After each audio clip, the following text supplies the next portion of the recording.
नमस्कार दोस्तों, स्वागत है आपका हमारे एक और लेक्चर में। दोस्तों, हम अभी मौलिक अधिकार पढ़ रहे हैं। इससे पहले वाला जो लेक्चर था उसमें हमने समता का जो अधिकार था अनुच्छेद 14 से लेकर 18 तक वो कवर किया था।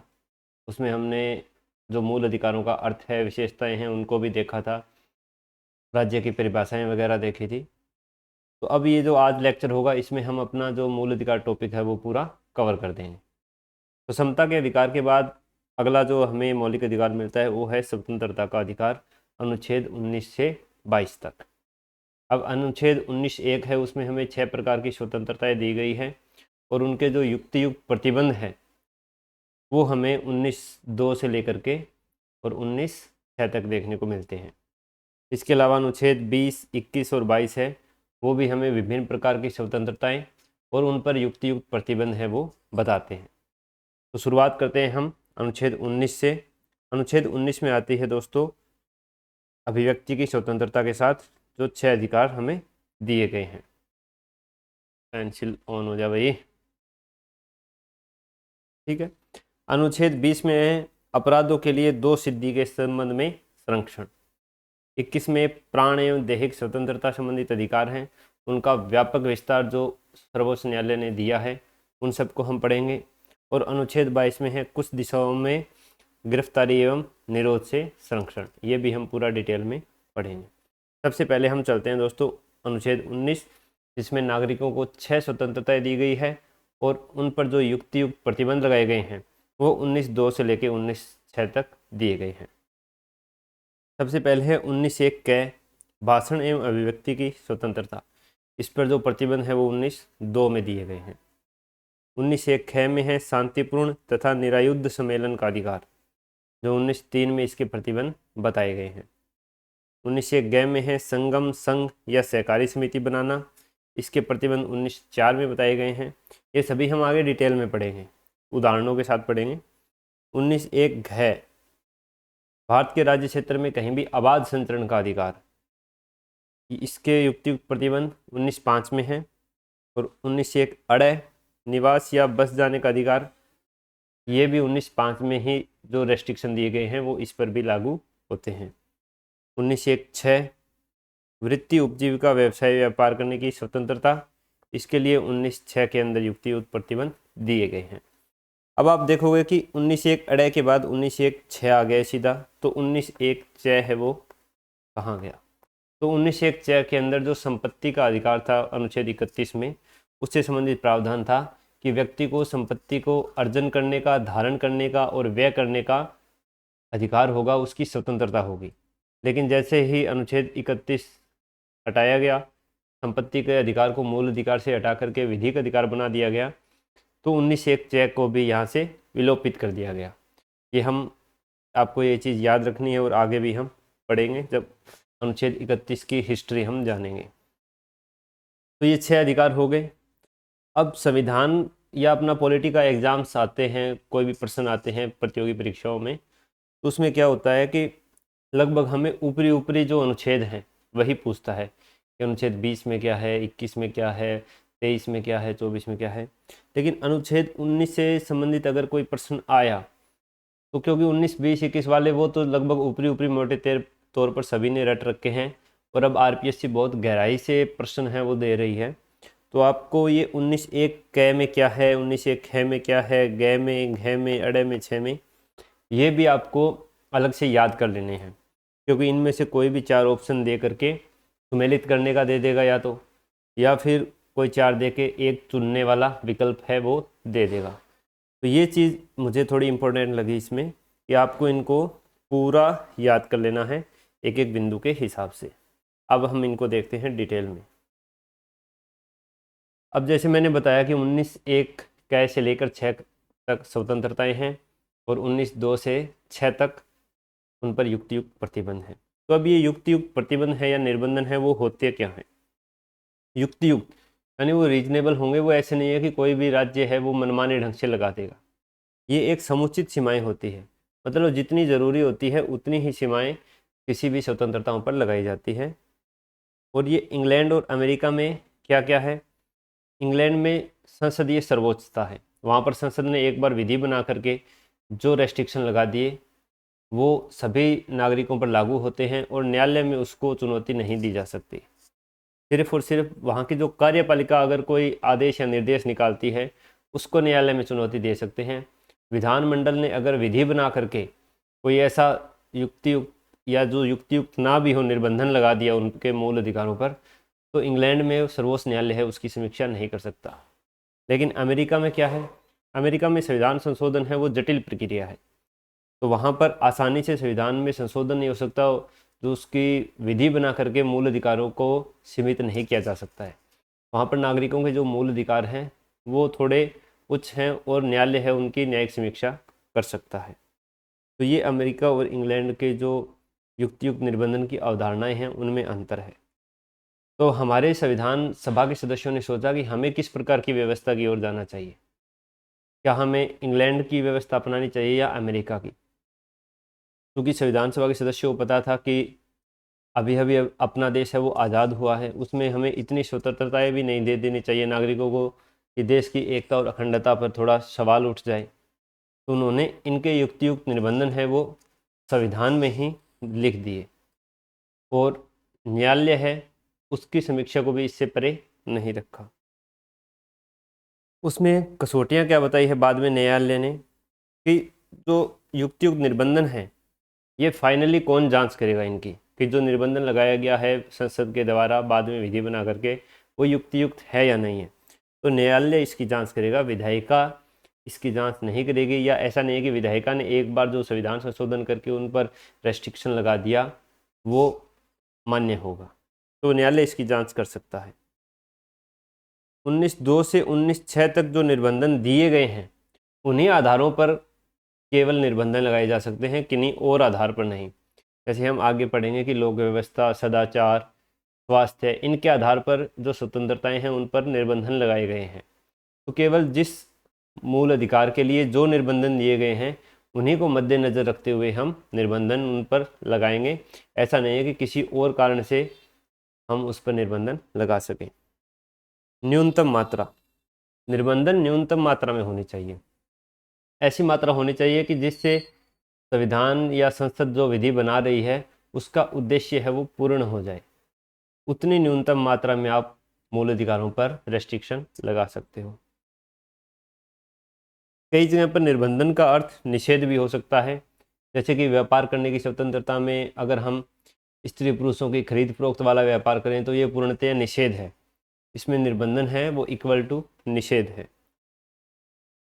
डीपीएसपी जो राज्य के नीति निर्देशक तत्व दिए गए हैं उन पर कार्य करने के लिए, उनको प्रभावी रूप प्रदान करने के लिए अगर राज्य द्वारा युक्तियुक्त रूप से कोई भी रेस्ट्रिक्शन लगाए जाते हैं तो वो मान्य होंगे। ऐसा नहीं है कि डीपीएसपी है वो एकदम डाउन है मूल अधिकारों से, या मूल अधिकार हैं वो डीपीएसपी की तुलना में सीमित है। दोनों का संतुलित स्वरूप है वही लिया जाएगा। प्रत्यक्ष और आवश्यक प्रभाव, कि मान लीजिए विधायिका ने कोई विधि बनाई और उन्होंने किसी भी मूल अधिकार पर कोई रेस्ट्रिक्शन लगा दिया। अब न्यायालय ने उनसे पूछा कि आपने ये रेस्ट्रिक्शन क्यों लगाए, तो उन्होंने उसका एक दूरगामी प्रभाव बताया कि अगर हम आज इस पर रेस्ट्रिक्शन लगा रहे हैं तो इसका प्रभाव हमें 10 साल बाद देखने को मिल रहा है। ऐसी चीज़ें नहीं होनी चाहिए, प्रत्यक्ष प्रभाव होना चाहिए और जितनी जल्दी उसका प्रभाव भूमिगत स्तर पर दिखेगा तभी वो चीज़ है वो मान्य होगी। तो ये हो गए युक्तियुक्त निबंधन लगाने की कसौटियाँ। अब 19(1) में आता है भाषण एवं अभिव्यक्ति की स्वतंत्रता। भाषण और अभिव्यक्ति में मतलब हमें खुद को एक्सप्रेस करना है। इसके अंदर हम कैसे भी अभिव्यक्ति हो, चाहे वो बोलकर की गई हो, लिखकर की गई हो, छपवा कर की गई हो, आज के समय में सोशल मीडिया पे की गई हो या यूट्यूब पर वीडियो बनाकर की गई हो, वो सारी चीज़ें अभिव्यक्ति की स्वतंत्रता में निहित हैं। प्रेस और मीडिया है वो भी अभिव्यक्ति की स्वतंत्रता के अंतर्गत ही आता है। उनको किसी भी प्रकार से कोई विशेषाधिकार नहीं दिया गया है, बस इसे संसदीय मर्यादा को ध्यान में रखकर अपनी अभिव्यक्ति की स्वतंत्रता मिली हुई है। कि मान लीजिए कि संसद की जो कोई कार्यवाही चल रही है उसका कोई प्रसारण कर रहा है, तो उसमें अगर स्पीकर ने किसी सदस्य के भाषण का कोई बीच का जो पार्ट है वो हटा दिया है, जो उसको लग रहा था कि ये चीज़ें नहीं पहुंचनी चाहिए, तो प्रेस को ये स्वतंत्रता नहीं है कि वो उस पार्ट को भी लोगों को दिखाए, उसको भी वो पार्ट काट करके ही उसका प्रसारण करना पड़ेगा। यानी संसदीय मर्यादा, जो संसद के सदस्यों को विशेषाधिकार दिए गए हैं, उनको ध्यान में रखते हुए ही संसद की, विधानमंडल की कार्यवाही का प्रसारण किया जा सकता है। इसके बाद आता है कि हमें अभिव्यक्ति की स्वतंत्रता में क्या चुप रहने का अधिकार भी है। यानी हम बोल सकते हैं, अभिव्यक्ति कर सकते हैं, लेकिन अगर कोई व्यक्ति मान लो चुप रहना चाहिए तो क्या वो उसको अधिकार है? तो सर्वोच्च न्यायालय ने बताया है कि उसको चुप रहने का अधिकार है, वो भी अभिव्यक्ति की स्वतंत्रता में ही आता है। इसके बाद कि हम राष्ट्रीय ध्वज को अगर अपने घर पे या अपने कार्यालय में फहराना चाहें तो इसके लिए क्या उपबंध हैं। तो अगर लोक व्यवस्था, देश की एकता, अखंडता, इनको ध्यान में रखते हुए इन पर युक्तियुक्त निर्बंधन है वो लगाए जा सकते हैं। जो ध्वज संहिता है उसका भी हमें पालन करना चाहिए। तो ये राष्ट्र ध्वज को फहराने के लिए उपबंध हैं। फिर जो कम्युनिस्ट पार्टी है उसका एक केस आया था सर्वोच्च न्यायालय में। उन्होंने पूछा कि क्या बंद और हड़ताल हम जो करते हैं वो भी अभिव्यक्ति की स्वतंत्रता के अंतर्गत आता है, क्योंकि हमें लोकतंत्र के अंदर असहमति का अधिकार प्रकट करने की आज़ादी होती है। तब जो केरल उच्च न्यायालय है उसने बताया कि बंद और हड़ताल है, ये दोनों अलग अलग चीज़ें हैं। बंद के अंदर क्या है कि आप नागरिकों पर प्रत्यक्ष या परोक्ष रूप से दबाव बनाते हो, तो इसमें अन्य अधिकारों की भी, स्वतंत्रताओं का, मूल अधिकारों का हनन होता है, इसलिए बंद है वो असंवैधानिक है। हड़ताल आप कर सकते हो। चलचित्रों पर सेंसर बोर्ड, यानी जो मूवीज़ वगैरह बनती है उन पर जो प्री सेंसरशिप लागू होती है कि आपको ये दृश्य है वो कट करना पड़ेगा, ये हटाना पड़ेगा, तो क्या ये अभिव्यक्ति की स्वतंत्रता के खिलाफ है? तब सर्वोच्च न्यायालय ने बताया कि इसको, जो मूवी है या जो वीडियो है या जो किसी भी प्रकार का चलचित्र है, उसका जो उद्देश्य क्या है उसके आधार पर डिसाइड किया जाएगा।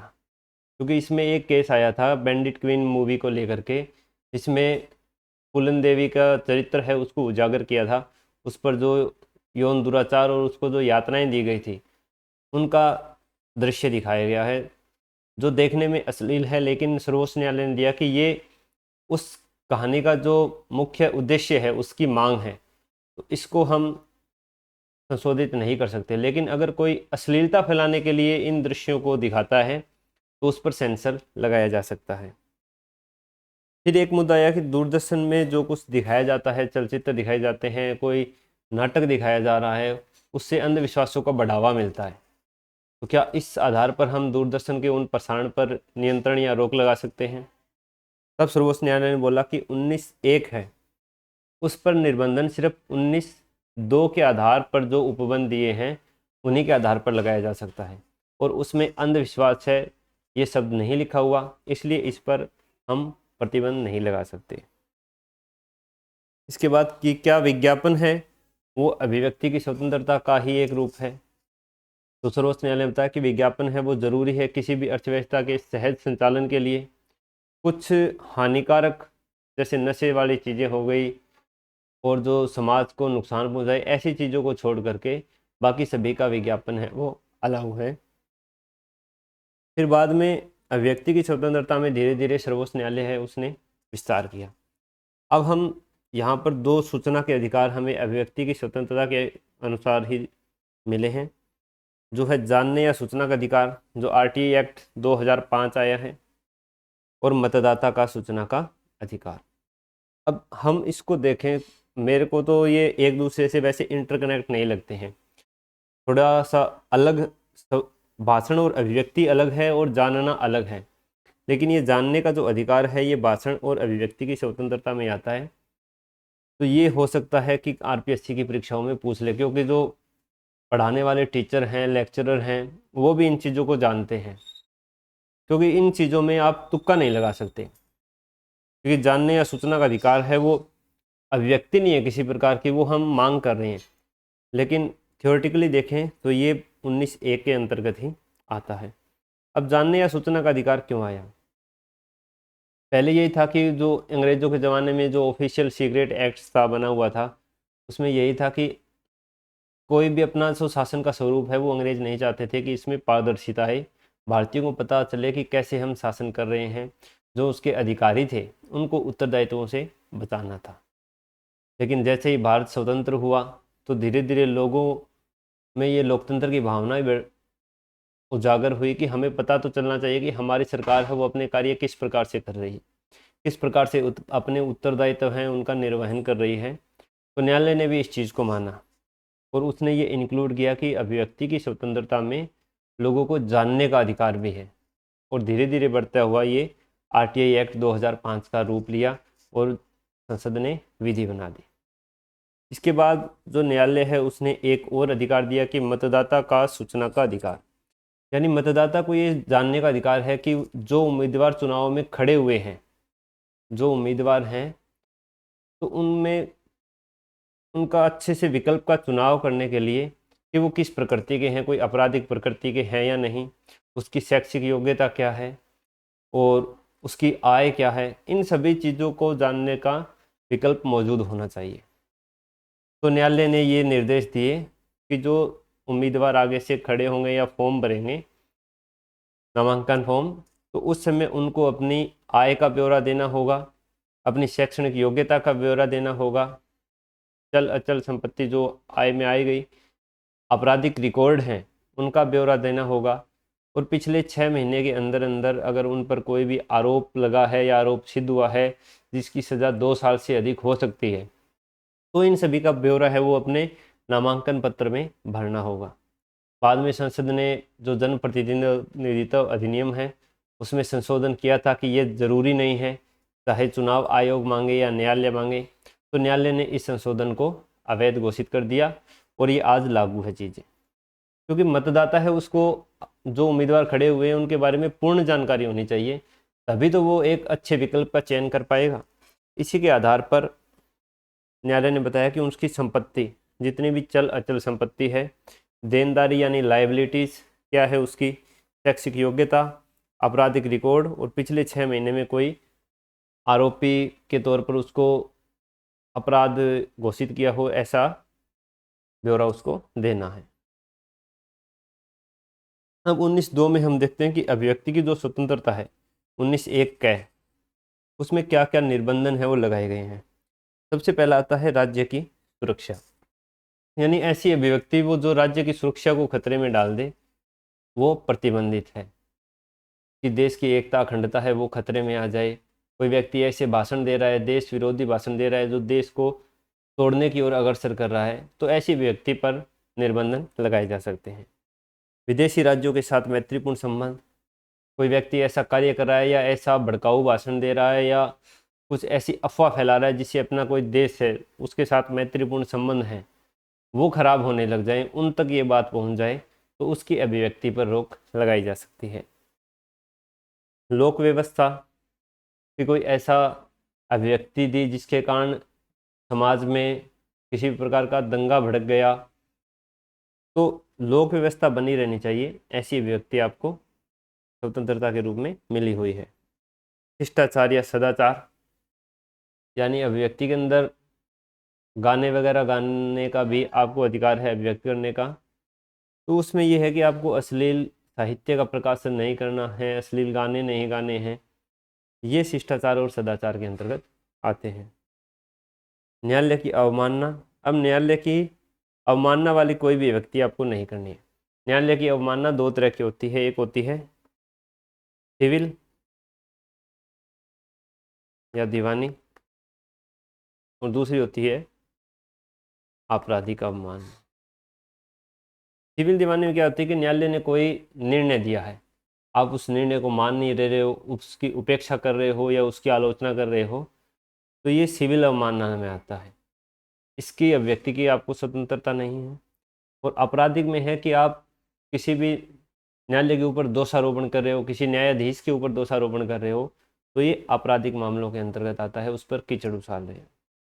मानहानि, कोई ऐसी व्यक्ति जो किसी व्यक्ति के सम्मान को ठेस पहुंचाती हो, ऐसी व्यक्ति पर प्रतिबंध लगाए गए हैं।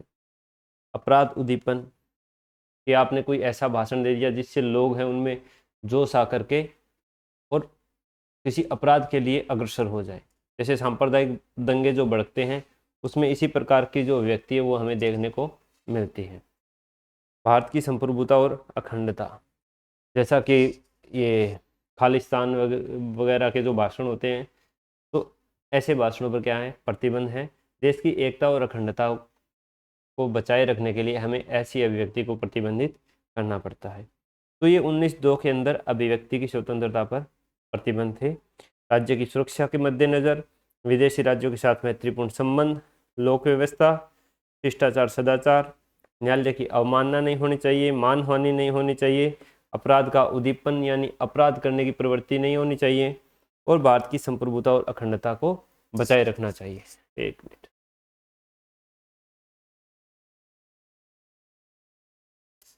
ठीक है। तो ये एक 19(1) के अंदर जो हमें स्वतंत्रता दी है, उस पर 19(2) के आधार पर जो प्रतिबंध है वो हमने देख लिए। अब है 19(1) है और इस पर प्रतिबंध दिए हैं 19(3) में। 19(1) है में क्या है कि शांतिपूर्वक तथा बिना हथियार के आप सम्मेलन करने की आज़ादी है। आप कहीं पर भी सभा आयोजित कर सकते हो, कोई जुलूस निकाल सकते हो, ये आज़ादी आपको 19(1) में दी गई है। सभा, प्रदर्शन, जुलूस, ये भी एक तरह की असहमति व्यक्त करने के साधन हैं। जो जुलूस है वो एक चलती फिरती सभा ही होती है, तो इसके लिए अलग से कुछ निर्देश है वो नहीं दिए गए हैं। अब इस पर निर्बंधन क्या है, इस पर सिर्फ 2 निर्बंधन है, लोक व्यवस्था और भारत की संप्रभुता एवं अखंडता। लोक व्यवस्था यानी ऐसे जुलूस निकाले जाएं जो जिससे लोक व्यवस्था है वो नहीं बिगड़े। भारत की संप्रभुता एवं अखंडता यानी कोई ऐसा सम्मेलन आप नहीं कर सकते जो देश की अखंडता, कोई नया राज्य है उसको देश से अलग करने के लिए, कोई भाग है क्षेत्रवाद फैलाने के लिए आप कोई सभा कर रहे हो, जातिवाद फैलाने के लिए आप कोई सभा कर रहे हो, तो देश की एकता और अखंडता के विरुद्ध है। ऐसा सम्मेलन करने की अनुमति आपको नहीं है। लोक व्यवस्था में जैसे कहीं भी धारा 144 लगी हुई है, उसके लिए आप सभा वगैरह करने से पहले आपको परमिशन लेनी होगी और आपको मना भी किया जा सकता है। तो ये 19(1) है और 19(3) था, जिसमें शांतिपूर्वक तथा बिना हथियार के सम्मेलन कर सकते हैं। ठीक है। अब है 19(1) गए और 19(4). 19(1) गए में है संगठन बनाने का अधिकार। कोई संगम, संघ या सहकारी समिति बनाने का अधिकार आपको 19(1) गए में दिया गया है। इसमें सहकारी समिति है वो बाद में जोड़ा गया है 97 संशोधन 2011 के द्वारा। इसके अंदर आपको 3 बातों का ध्यान रखना है। एक चीज़ बढ़ गई है, पिछले वाले में क्या था, लोक व्यवस्था और भारत की संप्रभुता और अखंडता थी, इसमें सदाचार भी जुड़ गया है। यानी कोई ऐसा संघ नहीं बनाना है जो अश्लील प्रकार का हो, ठीक है, कि जिससे अश्लील कार्य करने हो, या कोई नशाखोरी को बढ़ावा देने के लिए आपने कोई संगठन बनाया है, तो इस चीज़ का इस पर रोक लगाई गई है। तो 19(1) है उस पर 2 है, लोक व्यवस्था और संप्रभुता एकता अखंडता। 19(1) गए है उस पर 3 है, जिसमें सदाचार को इंक्लूड किया है।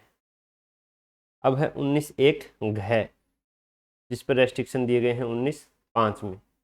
19(1) घ है कि भारत के राज्य क्षेत्र में आपको अबाध संचरण का अधिकार है। आप भारत के किसी भी भाग में संचरण कर सकते हो, भ्रमण कर सकते हो, आवागमन कर सकते हो। अब ये किस लिए दिया गया संविधान में, कि इससे क्षेत्रवाद की प्रवृत्ति है वो कम होती है, क्षेत्रवाद को मिटाया जा सकता है। कि जैसे राजस्थान के लोग साउथ में घूमने जाएंगे, साउथ वाले लोग ईस्ट में घूमने जाएंगे, ईस्ट वाले लोग हैं वो राजस्थान में आएंगे, तो एक इस समागम से क्या है, अच्छा माहौल बनता है जो देश की एकता को बढ़ाता है। तो ये चीज़ इसलिए दी गई, और देश के सभी भागों के प्रति हर आदमी में ये लगाव बने कि पूरा भारत देश है, वही मेरा है, मैं पूरे भारत देश का हूँ। ये नहीं है कि स्टेट वाइज या अपने क्षेत्रों के हिसाब से हम अलगाव को महसूस करें। इसी चीज़ को कम करने के लिए ये अनुच्छेद 1 घ में अबाध संचरण का अधिकार है वो हमें दिया गया। लेकिन इसमें है कि आप देश के बाहर संचरण है वो अनुच्छेद 19 में नहीं आता है, देश के बाहर संचरण है वो अनुच्छेद 21 में आता है।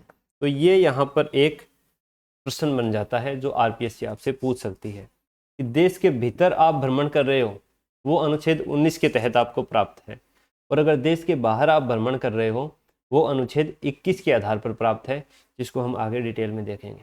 तो ये चीज़ आप ध्यान रख लेना कि अनुच्छेद 19 में राज्य क्षेत्र के भीतर, अनुच्छेद 21 में देश के बाहर यानी विदेश में भ्रमण। अब इस पर 2 युक्तियुक्त निर्बंध है वो लगाए गए हैं।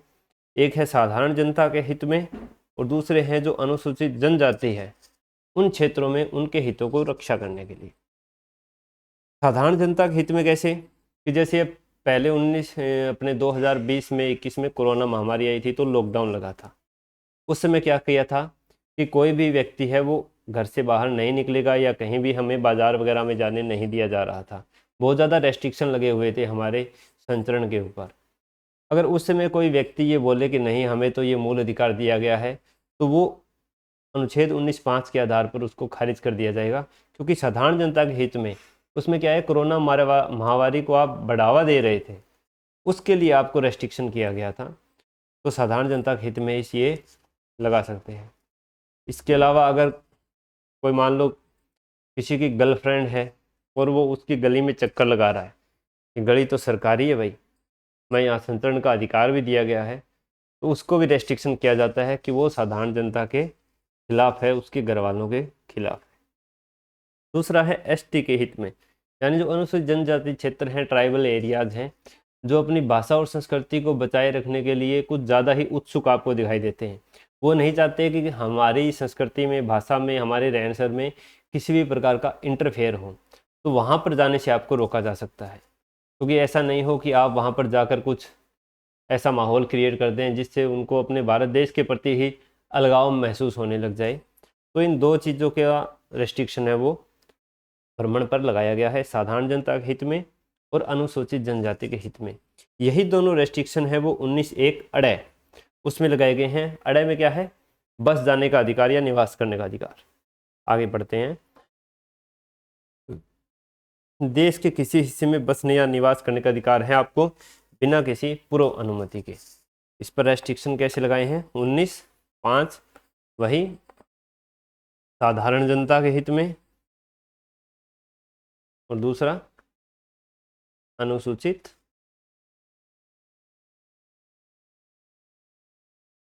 जनजाति के हित में। कि आप अनुसूचित जनजाति के क्षेत्र में महल बनाकर रहोगे तो वो अलाउ नहीं होगा।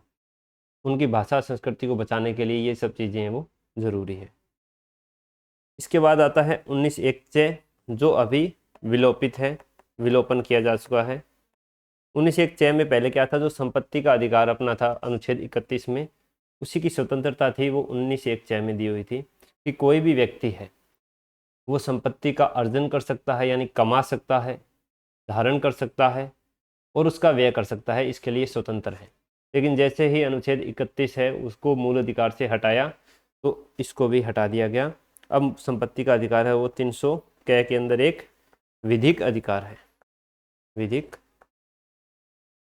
अधिकार। ठीक है, तो ये 19(1) च वर्तमान में नहीं है। अगर च को जोड़ते तो 7 हो जाते, लेकिन अभी हमें 6 ही स्वतंत्रताएं दी गई हैं। 19(1) च जिसके अंदर हमें कोई भी कार्य व्यापार करने का, कोई भी अपनी आजीविका कमाने के लिए काम करने का अधिकार दिया गया है। और 19(6) यानी 6 में इस पर युक्तियुक्त प्रतिबंध बताए हैं। वृत्ति, उपजीविका, व्यापार, कारोबार। वृत्ति यानी कोई भी कार्य, उपजीविका ऑक्यूपेशन, व्यापार ट्रेड, कारोबार बिजनेस। वृत्ति को अंग्रेजी में क्या कहते हैं, 1 मिनट देख लेता हूँ मैं। व्यक्ति को क्या कहा जाता है, वृत्ति को कहा जाता है दोस्तों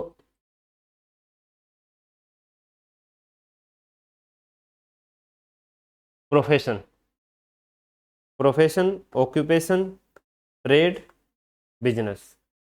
लेकिन वो व्यवसाय है वो वैध होना चाहिए। ऐसा नहीं कि आपको काम करने का अधिकार मिल गया तो आप शराब, गांजा, अफीम में वो बेच रहे हो, उसका व्यापार कर लो, इस चीज़ का अधिकार नहीं है।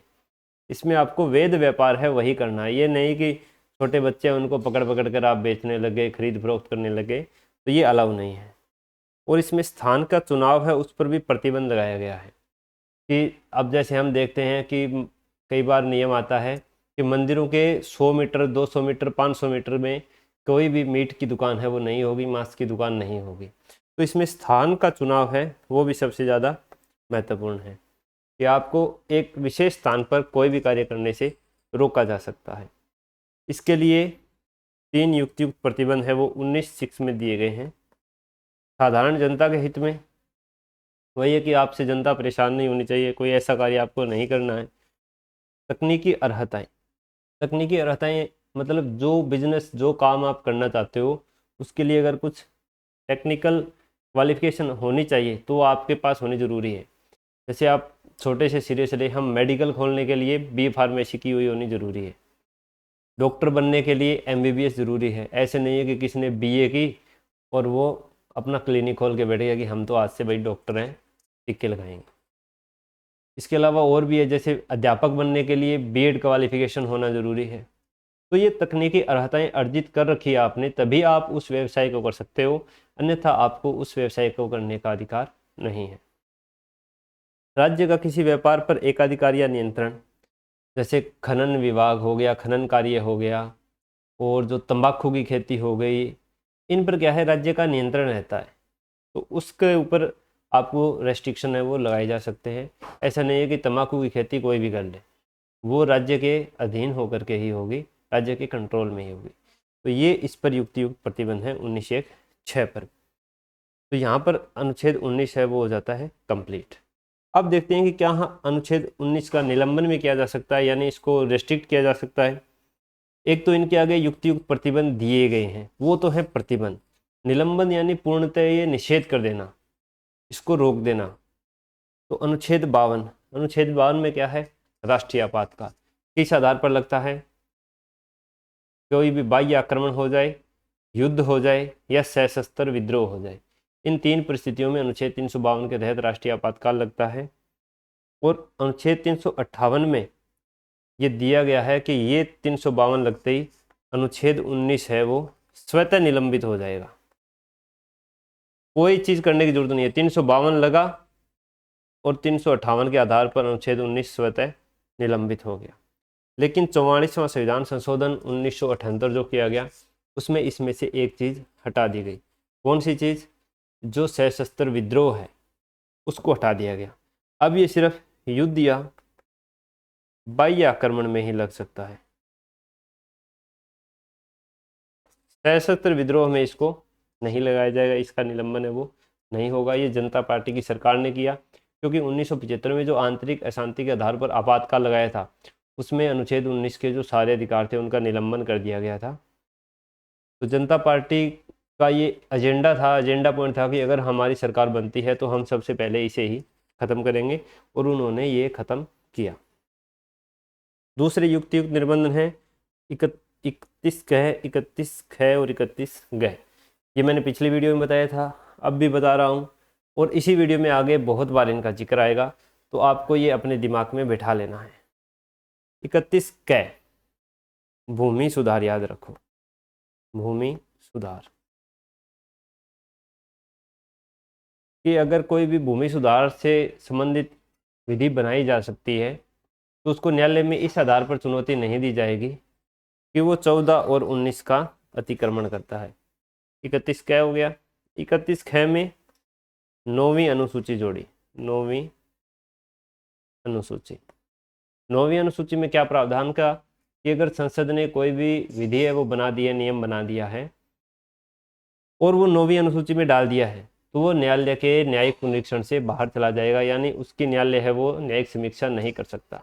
लेकिन न्यायालय ने इसको बाद में चेंज कर दिया 24 अप्रैल 1973 में, जब केशवानंद भारती मामले का निर्णय आया कि इससे पहले जो डाले गए हैं उनकी हम न्यायिक समीक्षा नहीं करेंगे, लेकिन आज के बाद से जो भी इसमें डाले जाएंगे उनकी न्यायिक समीक्षा की जा सकती है, क्योंकि न्यायिक समीक्षा जो है वो संविधान का मूल ढांचे का ही एक रूप है।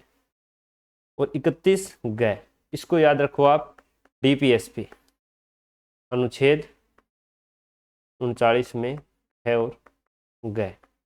इसमें क्या है कि राज्य के जो आर्थिक संसाधन है उनका इस प्रकार उपयोग किया जाएगा कि राज्य की जनता के बीच आय की विषमता है वो नहीं बढ़े और समानता की स्थिति पैदा होने की हो, अगर हम अग्रसर हो जाएं, तो ये डीपीएसपी को मूल अधिकारों के ऊपर थोड़ा उच्च शक्ति है वो प्रदान करता है। तो ये 31 ग है वो आपको देखने को मिलेगी।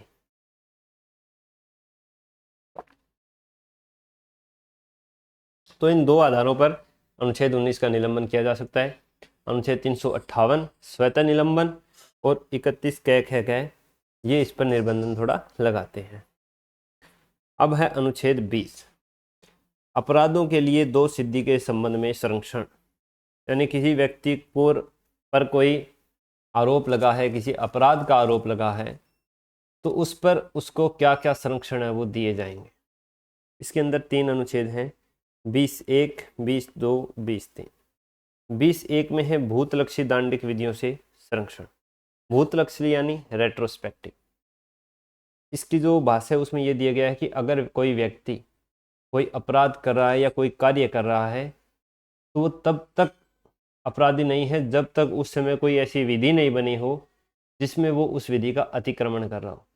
यानी अगर कोई आदमी सिंपल शब्दों में ये मान लो कि चोरी कर रहा है और अगर उस समय तक ये नहीं लिखा गया है या कोई कानून नहीं बना है कि चोरी है वो एक अपराध है, तो वो चोरी अपराध नहीं होगी।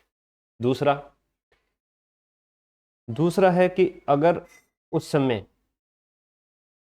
कोई भी दंड निर्धारित किया हुआ है विधि बना करके, जैसे जिस समय चोरी हुई उस समय 6 महीने का दंड है। अब बाद में अगर संसद ने विधि बना दी कि उस पर 1 साल का दंड होगा तो उसको 6 महीने का ही दंड मिलेगा, 1 साल का दंड है वो नहीं मिलेगा। लेकिन इसमें एक उल्टी चीज़ है कि जिस समय उसने चोरी की, अगर उस समय विधि के हिसाब से 1 साल दंड था, लेकिन बाद में संसद ने विधि बनाई उसका निर्णय आने से पूर्व कि अब ये दंड है वो 6 महीने कर दिया जाएगा, तो वो इस 6 महीने वाला जो नियम है उसका लाभ ले सकता है। और ये दांडिक विधियों से संरक्षण है। अब विधियाँ 2 प्रकार की होती है, सिविल और आपराधिक। तो ये चीज़ें हैं वो सिविल विधियों में लागू नहीं होती है, केवल आपराधिक विधियों में लागू होती है। अब सिविल विधियों में कैसे लागू नहीं होती है कि अगर सरकार ये नियम बना दे कि आज जैसे टैक्स की रेट मान लो 30% है, लेकिन गुड मॉर्निंग बेटा, उठ गए? चलो फिर आप पढ़ाई करो, मैं आता हूँ थोड़ी देर में। गेट बंद कर देना, ठीक है? तो जैसे मान लो आज जो टैक्स रेट है वो 30% है, लेकिन संसद ये नियम बना दे कि जो टैक्स रेट है वो 40% होगी और ये पिछले 2 सालों से लागू की जाती है। यानी 2025 चल रहा है तो इसको 2023 से लागू किया जाता है, तो ये चीज़ हो सकती है। न्यायालय है वो इसकी समीक्षा नहीं करेगा और ये लागू हो जाएगी, लेकिन आपराधिक गतिविधियों में ऐसा नहीं है। ठीक है, तो ये हो गया भूतलक्षी दांडिक विधियों से। अभी नहीं, मैं बता दूंगा, ठीक है।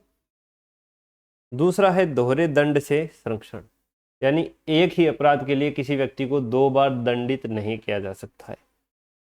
अब इसमें 3 चीज़ें हैं, अभियोजन, दंड, विचारण।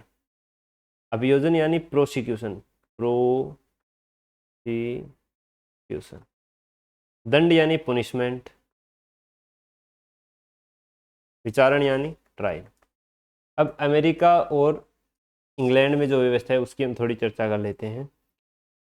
इन दोनों में क्या है कि अगर किसी व्यक्ति को कोई दंड दे दिया गया है, तो अमेरिका में तो अपनी जैसी व्यवस्था है कि जो रेट्रोस्पेक्टिव प्रभाव है वो नहीं होगा, लेकिन इंग्लैंड अगर विधि बना दे कि जो चोरी है उस पर सज़ा 1 साल होगी और ये पिछले 2 साल में जितने केस आए उन पर लागू होगी, तो न्यायालय इसको चुनौती नहीं दे सकता। वो 2 साल ही सज़ा उनको भुगतनी पड़ेगी जिन्होंने 2 साल पहले चोरी की है। इसी प्रकार दोहरा दंड है, उसमें प्रावधान है, वो इंडिया में अलग है और अमेरिका और इंग्लैंड में अलग है। उनमें क्या है कि अगर कोई व्यक्ति है उस पर कोई केस चला और वो बरी हो गया, तो उस पर दोबारा ट्रायल है वो नहीं किया जा सकता है, दोबारा विचारणीय नहीं है, मतलब दोबारा उसकी फाइल नहीं खुलेगी। लेकिन भारत में ऐसा नहीं है, ट्रायल है वो दोबारा हो सकता है, लेकिन अभियोजन और दंड है वो 2 बार नहीं मिलेगा। अब अभियोजन और ट्रायल में क्या अंतर है? अभियोजन हो गया कि कोई व्यक्ति ने कोई अपराध किया, उसके सारे सबूत और गवाह आपने न्यायालय में पेश कर दिए, अब इसके बाद उसको कोई दंड दे दिया गया न्यायालय के द्वारा, लेकिन बाद में आपको कोई ऐसे सबूत मिल गए जिससे उसकी जो पनिशमेंट है, सज़ा है, वो बढ़ सकती है, तो वो आप नहीं कर सकते। उसको अभियोजित है वो 2 बार नहीं कर सकते। एक बार न्यायालय ने सबूतों के आधार पर निर्णय सुना दिया तो वो आप दोबारा उसका प्रोसिक्यूशन नहीं कर सकते। इसी प्रकार दंड है वो भी 2 बार नहीं दिया जा सकता। तो ये हो गया दोहरे दंड से संरक्षण। तीसरा है अपने विरुद्ध गवाही देने से संरक्षण, यानी किसी भी व्यक्ति को आपराधिक गतिविधियों में अपने विरुद्ध गवाही देने के लिए बाध्य नहीं किया जाएगा। अब इसमें केवल आपराधिक गतिविधियों के लिए है, सिविल मामलों में नहीं है। अब आपराधिक गतिविधियों में 3 चीज़ आती है कि उस पर किसी भी प्रकार का शारीरिक दबाव नहीं डाला जाएगा, उसके साथ जो शारीरिक उसको चोट पहुंचाई जाती है वो चीज़ें नहीं की जाएगी। और जो भारतीय पुलिस थाने हैं वो इसका प्रॉपर पालन भी करते हैं। आपने देखा होगा कि एकदम अच्छे से व्यक्ति से पूछताछ की जाती है, उस पर किसी भी प्रकार का प्रहार नहीं किया जाता, किसी भी प्रकार का मानसिक दबाव नहीं होगा, उसे ऐसा धमकी नहीं देनी है कि ये हो जाएगा, ये कर देंगे, वो कर देंगे, तुझे छुड़ा लेंगे, तू एक बार हाँ बोल ले, तू ये अपराध है वो एक्सेप्ट कर ले। तो इस प्रकार का मानसिक दबाव है वो भी नहीं दिया जाना चाहिए। और तीसरा है अपराध परीक्षण से संबंधित प्रतिबंध, यानी जो आजकल नार्को टेस्ट चल रहे हैं, ब्रेन फिंगरप्रिंटिंग चल रही है, जिसमें क्या है व्यक्ति ना चाहते हुए भी उसका जो अंदर का सत्य है वो बाहर आ जाता है, तो ये उसको अपराधों के लिए 2 सिद्धि के संरक्षण का उल्लंघन है। न्यायालय का कहना है कि कोई भी व्यक्ति है वो ऐसे प्रश्नों के जवाब देने से मना कर सकता है जिनका जवाब देने से वो फंस सकता है, ये उसका व्यक्तिगत अधिकार है। इसलिए उन्होंने ये जो नार्को टेस्ट वगैरह है इनको बंद कर दिया है। अगर कोई व्यक्ति अपने बालों के नमूने नहीं देना चाहे डीएनए फिंगरप्रिंटिंग के लिए, तो वो इसके लिए मना कर सकता है, केवल कुछ मामलों को छोड़ करके जहाँ पर राष्ट्र की एकता और अखंडता का सवाल हो। ठीक है, तो ये था अनुच्छेद 20, अपराधों के लिए 2 सिद्धि के संबंध में संरक्षण। अब है अनुच्छेद 21, प्राण एवं दैहिक स्वतंत्रता का अधिकार। सबसे विस्तृत रूप इसका हमारे मौलिक अधिकारों में दिया गया है।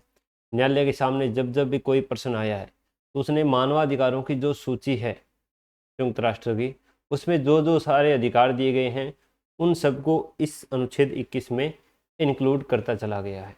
जैसे जैसे कोई मामला आया, स्वयं संज्ञान लिया उन्होंने, तो वो अनुच्छेद 21 का विस्तार होता चला गया। इसमें सबसे ज़्यादा विस्तार देने वाला अगर कोई अनुच्छेद है तो वो अनुच्छेद 21 ही है। अनुच्छेद 21 में क्या कहा गया है? अनुच्छेद 21 में कहा गया है कि किसी भी व्यक्ति को दैहिक एवं प्राण की स्वतंत्रता से तब तक वंचित नहीं किया जाएगा जब तक उसने कोई विधि द्वारा स्थापित प्रक्रिया का अनुसार उल्लंघन नहीं किया गया हो।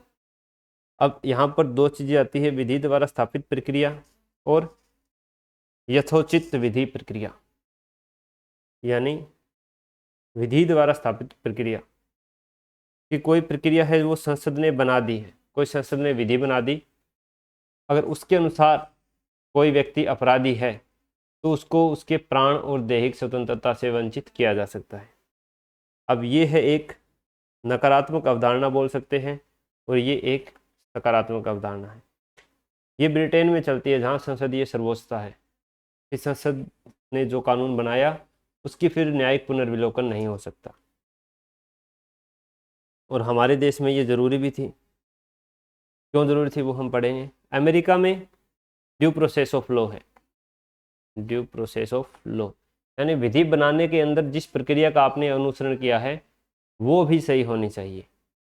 ये प्राकृतिक न्याय के सिद्धांत पर आधारित होती है, यानी दोनों पक्षों को सुना जाना चाहिए। ऐसा नहीं है कि विधि बना दी और वो उससे युक्त संबंधित नहीं है, और इससे जो व्यक्ति के अधिकार हैं वो बढ़ जाते हैं, क्योंकि न्यायपालिका उस चीज़ को संरक्षण देती है और जो संसद है उसकी विधि बनाने की शक्ति है वो थोड़ी कमज़ोर हो जाती है।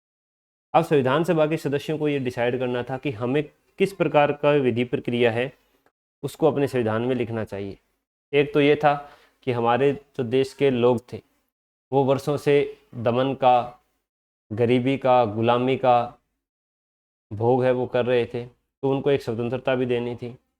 लेकिन जिस प्रकार का 19वीं सदी के बाद हमने देखा कि सांप्रदायिकरण बढ़ गया। जो सांप्रदायिक आधार पर निर्वाचन था उनको अंग्रेज़ों ने लागू किया, तो सांप्रदायिक दंगे भी भड़कने लग गए। जैसे ही स्वतंत्र हुआ तो पाकिस्तान अलग देश बना, भारत के 2 टुकड़े हुए।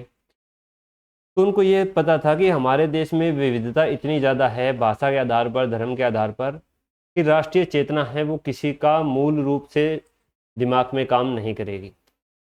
सबसे पहले अपने जो आसपास की चीज़ें होती है व्यक्ति उसी से प्रभावित होता है, और जो एक कोर वैल्यू होती है उसके बारे में लोग सोचने के लिए इतने ज़्यादा अभी नहीं है। तो इसलिए उन्होंने विधि द्वारा स्थापित प्रक्रिया है उसको अपनाया। इसके बाद है 19 अनुच्छेद 21 की विभिन्न व्याख्याएं। अब सर्वोच्च न्यायालय है उसने अनुच्छेद 21 को विस्तार देते हुए अलग अलग प्रकार की व्याख्याएं की है। इसमें उसने सबसे पहले जो शिक्षा पाने का अधिकार है उसको दैहिक और प्राण स्वतंत्रता में लिया है। ये केस आया था मोहिनी जैन वर्सेस कर्नाटक राज्य 1992। अब मोहिनी जैन थी वो यूपी की निवासी थी। तो कर्नाटक राज्य में एक नियम बनाया गया कि जो सरकारी कोटे से विद्यार्थी है वो अगर कॉलेज में एडमिशन लेंगे तो उनकी 2000 रुपये फीस लगेगी। जो कर्नाटक के लोग हैं उनके एडमिशन की 25,000 रुपये फीस है, और जो कर्नाटक राज्य के अलावा दूसरे राज्यों के लोग हैं जो विद्यार्थी हैं उनको 40,000 रुपये की फ़ीस देनी पड़ेगी। अब मोहिनी जी ने ये केस है वो फाइल किया, तो सुप्रीम कोर्ट ने ये बताया कि जो शिक्षा का अधिकार है वो व्यक्ति के गरिमापूर्ण जीवन जीने के लिए ज़रूरी है, उसको शिक्षा प्राप्त करना। तो कोई भी राज्य है वो इस प्रकार का भेदभाव है वो लागू नहीं कर सकता। इसलिए उन्होंने वो जो एक्ट था उसको असंवैधानिक घोषित करते हुए रद्द कर दिया। इसी को देखते हुए 86वां संविधान संशोधन जो 2002 में पारित हुआ उसमें अनुच्छेद 21 क है उसको जोड़ा गया, जिसमें 6 से 14 वर्ष तक की आयु के बच्चों के लिए अनिवार्य और निःशुल्क शिक्षा का प्रावधान है वो संसद विधि बना करके करेगी। ये धीरे धीरे चलता रहा, लेकिन बाद में 7 साल में जाकर ये अधिनियम बना कि निःशुल्क और अनिवार्य शिक्षा अधिनियम 2009। इसके साथ ही अनुच्छेद 45 है उसमें पहले दिया हुआ था डीपीएसपी में कि 6 से 14 वर्ष तक के बच्चों के लिए निःशुल्क शिक्षा है उसके लिए राज्य प्रयास करेगा। अब 6 से 14 वर्ष तक का चूँकि मूल अधिकार बना दिया गया तो यहाँ 6 वर्ष से कम आयु के बच्चों के लिए राज्य शिक्षा का प्रयास करेगा, ये जोड़ दिया गया। अनुच्छेद 51 क है जो अपने मूल कर्तव्य हैं उसके अंदर एक कर्तव्य जोड़ दिया कि 6 वर्ष से कम आयु के बच्चों के या जो पालितों के पिता है या जो उनके जो संरक्षक है वो उनको शिक्षा दिलवाएंगे, ये उनका कर्तव्य है। तो ये 3 चेंजेज है वो अनुच्छेद 21 के आधार पर किए गए। इसके बाद एकांत का अधिकार यानी प्राइवेसी का अधिकार, फोन टेप करना किसी के प्राइवेसी के अधिकार का उल्लंघन है, ये सर्वोच्च न्यायालय ने बताया है। जब तक अपराध इतना ज़्यादा संगीन ना हो कि रात में ही जाना पड़ेगा या गिरफ्तार करना पड़ेगा, तब तक पुलिस को किसी के घर रात में जाने की अनुमति नहीं है। आजीविका का अधिकार यानी कमाने का अधिकार, अब कमाना है तो कोई न कोई कार्य करना पड़ेगा।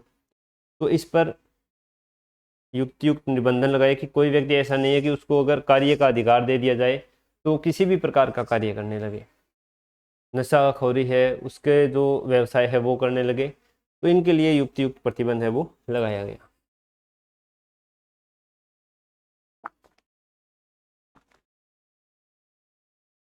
इसके बाद दिल्ली में धीरे धीरे पर्यावरण प्रदूषण का मामला उठा कि व्यक्ति को गरिमापूर्ण जीवन जीने के लिए एक स्वच्छ वातावरण की भी आवश्यकता होती है। तब सुप्रीम कोर्ट है उसने ये निर्देश दिया कि जो मोटर वाहन एक्ट है दिल्ली का उसमें परिवर्तन किया जाए ताकि प्रदूषण है वो कम हो। तो दिल्ली में ये नियम आया कि 15 साल से ज़्यादा की पेट्रोल गाड़ियाँ, 10 साल से ज़्यादा की डीजल गाड़ियाँ वो बैन हैं। एक न्यायमूर्ति कुलदीप सिंह थे, उन्होंने कहा कि पर्यावरण प्रदूषण से संबंधित मुद्दों के लिए अलग से हरित पीठ है उनको बनाना चाहिए, और उनके न्यायाधीश भी उन्हीं लोगों को बनाना चाहिए जो इस संबंध में यानी पर्यावरण से संबंधित कोई विशेष योग्यता, शैक्षणिक योग्यता है वो रखते हो। तो ये चीज़ आप थोड़ा सा याद कर सकते हो। अभियुक्तों तथा दोष सिद्ध अपराधियों के संरक्षण में अधिकार। अभियुक्त यानी अगर कोई व्यक्ति है जिसको आरोपी माना गया है किसी भी प्रकार के अपराध में, या कोई व्यक्ति है जिसको जेल हो चुकी है, सजा हो चुकी है, तो उसके भी कुछ अधिकार हैं। जैसे हथकड़ी कि अगर पुलिस किसी व्यक्ति को पकड़ने आती है तो उसको ऐसा नहीं है कि हर व्यक्ति को हथकड़ी लगाए, जब तक किसी व्यक्ति के स्पष्ट रूप से भाग जाने का संशय उनको नहीं लग रहा है तब तक हथकड़ी लगाने की जरूरत नहीं है। निःशुल्क कानूनी सहायता कि अगर कोई व्यक्ति है उसको निःशुल्क कानूनी सहायता प्रदान की जाएगी जब तक वो खुद से मना नहीं करे। शीघ्र विचारण यानी स्पीडी ट्रायल है वो किया जाएगा, क्योंकि उतने दिनों तक बंदा क्या रहता है, जेल में रहता है, तो उसके जो दैहिक स्वतंत्रता है उसका हनन होता है। मृत्युदंड, कि अगर किसी व्यक्ति को मृत्युदंड दिया गया है और उसमें देर हो रही है तो वो बंदा क्या है, घुट घुट के मर ही तो रहा है, डेली अपनी मौत का इंतजार कर रहा है, तो ये भी उसकी प्राण और दैविक स्वतंत्रता के खिलाफ है। तो ऐसे में उसके मृत्युदंड को क्या करना चाहिए कि अगर ज़्यादा लंबा समय बीत गया है तो वो उम्र कैद में तब्दील है वो कर देना चाहिए। और अगर पुलिस या न्यायिक अभिरक्षा में अगर किसी को शारीरिक चोट पहुंचती है या व्यक्ति की मृत्यु हो जाती है तो उसको क्षतिपूर्ति देनी चाहिए। महिलाओं से संबंधित अधिकार, कि कार्यस्थल पर यौन उत्पीड़न से महिलाओं को बचाने के लिए कुछ अधिकार दिए गए। शुरू में न्यायालय थे उसने निर्देश दिए और बाद में एक्ट बना दिया गया। ऐसे ही भोजन का अधिकार है। आश्रय यानी घर प्रदान करना चाहिए दलितों को, आदिवासियों को सरकार के द्वारा। स्वास्थ्य चिकित्सा, कि अगर कोई भी सरकारी या निजी हॉस्पिटल में दुर्घटनाग्रस्त व्यक्ति आता है तो हमें पुलिस कार्रवाई है उसका इंतज़ार न करते हुए उसका चिकित्सा है वो जल्दी से जल्दी करनी चाहिए। बिजली का अधिकार। विदेश यात्रा, अब ये विदेश यात्रा देश के बाहर संचरण है तो ये अनुच्छेद 21 में है, देश के अंदर 19 में। नींद का अधिकार है। निजता का अधिकार है। 1-2% मैंने देखे थे ऐसे ही कि इंटरनेट का अधिकार है वो भी इसमें आजकल दैहिक और प्राण की स्वतंत्रता में इंक्लूड किया जाएगा। यानी जो भी अधिकार दिखा कहीं फिट नहीं बैठ रहा है तो अनुच्छेद 21 में डाल दो। ये न्यायालय अच्छा कार्य कर रहा है कि हर व्यक्ति को विस्तार रूप में उनके अधिकार है वो दे रहा है। अब देखते हैं कि आपात उद्घोषणा और अनुच्छेद 21, कि अगर आपातकाल की उद्घोषणा हो जाए तो अनुच्छेद 21 पर क्या प्रभाव पड़ेगा। आपात उद्घोषणा 352, युद्ध, बाह्य आक्रमण और सशस्त्र विद्रोह। 358, अनुच्छेद 19, स्वतः निलंबित। लेकिन 21 को निलंबित करने के लिए राष्ट्रपति को अनुच्छेद 359 में शक्ति दी गई है कि राष्ट्रपति है वो कोई भी विधि बना करके या कोई भी आदेश निकाल करके मूल अधिकार के जिन जिन अनुच्छेदों को निषेध करना चाहे या निर्बंधित करना चाहे तो वो कर सकता है, राष्ट्रपति का आशय। ठीक है। अनुच्छेद 19 स्वतः निलंबित होता है, जबकि अनुच्छेद 359 के अनुसार 21 को अगर निर्बंधित करना है तो इसका राष्ट्रपति को आदेश निकालना पड़ेगा। अब तक 3 बार केवल हुआ है। 1962 भारत चीन युद्ध, 1971 भारत पाक युद्ध, 1975 आंतरिक अशांति के आधार पर। ठीक है। 44वें संविधान संशोधन 1978 में एक संशोधन किया गया जिसमें ये लिखा गया कि अनुच्छेद 20 और 21 है उसको आपातकाल के समय भी प्रतिबंधित नहीं किया जा सकता है, अनुच्छेद 20 और 21 को। ठीक है। तो ये होगी आपात उद्घोषणा और अनुच्छेद 19। अब 358 और 359 में हम थोड़े से अंतर देख लेते हैं। 359 में कौन सा अनुच्छेद, अनुच्छेद 19, 358 में सॉरी 59 में अन्य सभी अधिकार। कौन से अधिकारों को छोड़ करके, 20 और 21 को छोड़ करके। ये क्या होगा, ये स्वतः होगा। 359 कैसे होगा, राष्ट्रपति के आदेश से होगा। ठीक है। तो ये 358 और 359 में डिफरेंस हो गया। अब आते हैं अनुच्छेद 22 कि कुछ दिशाओं में गिरफ्तारी और निरोध से संरक्षण। अब हमें गिरफ्तारी और निरोध है उसका अंतर जानना पड़ेगा। गिरफ्तार यानी किसी व्यक्ति को गिरफ्तार करके ले जाना, उसके घर से ले जाना। निरोध यानी किसी को प्रतिबंधित कर देना, बंद कर देना। ये उस आदमी के खुद के घर पर भी हो सकता है, किसी अलग जगह भी हो सकता है। अनुच्छेद 21 और 22 में सर्वोच्च न्यायालय ने बोला कि ये दोनों एक दूसरे के पूरक हैं, इन दोनों को एक साथ पढ़ा जाना चाहिए जब मेनका गांधी बनाम भारत संघ मामला आया था। अब निरोध 2 प्रकार का होता है, दंडात्मक निरोध और निवारक निरोध। मिट क्यों जाता है?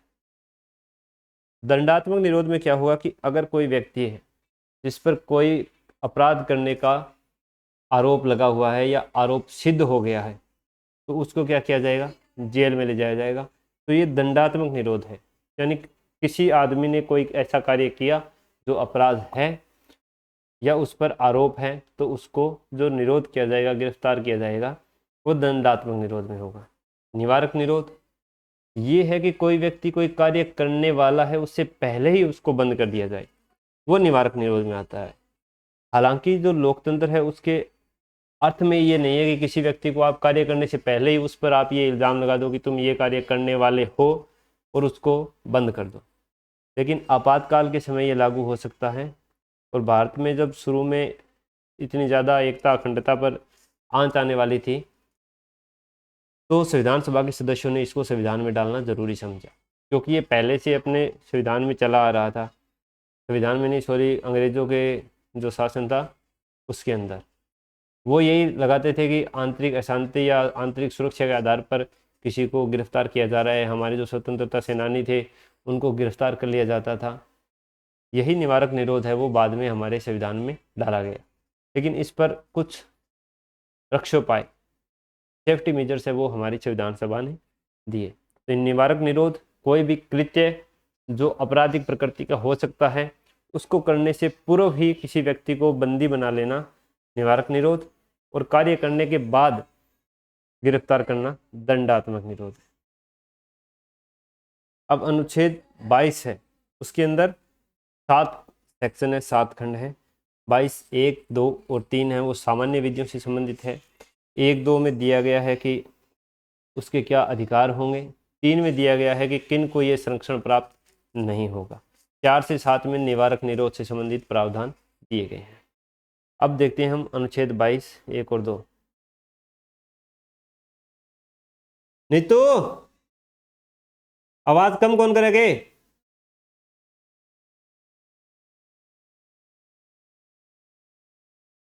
बाईस 1 22 तो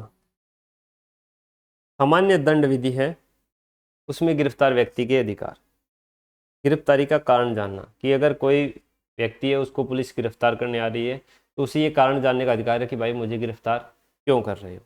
अपनी रुचि के वकील से मामला प्रस्तुत करवाना, वो व्यक्ति अपनी रुचि का वकील कर सकता है, उससे अपना मामला है वो प्रस्तुत करवा सकता है।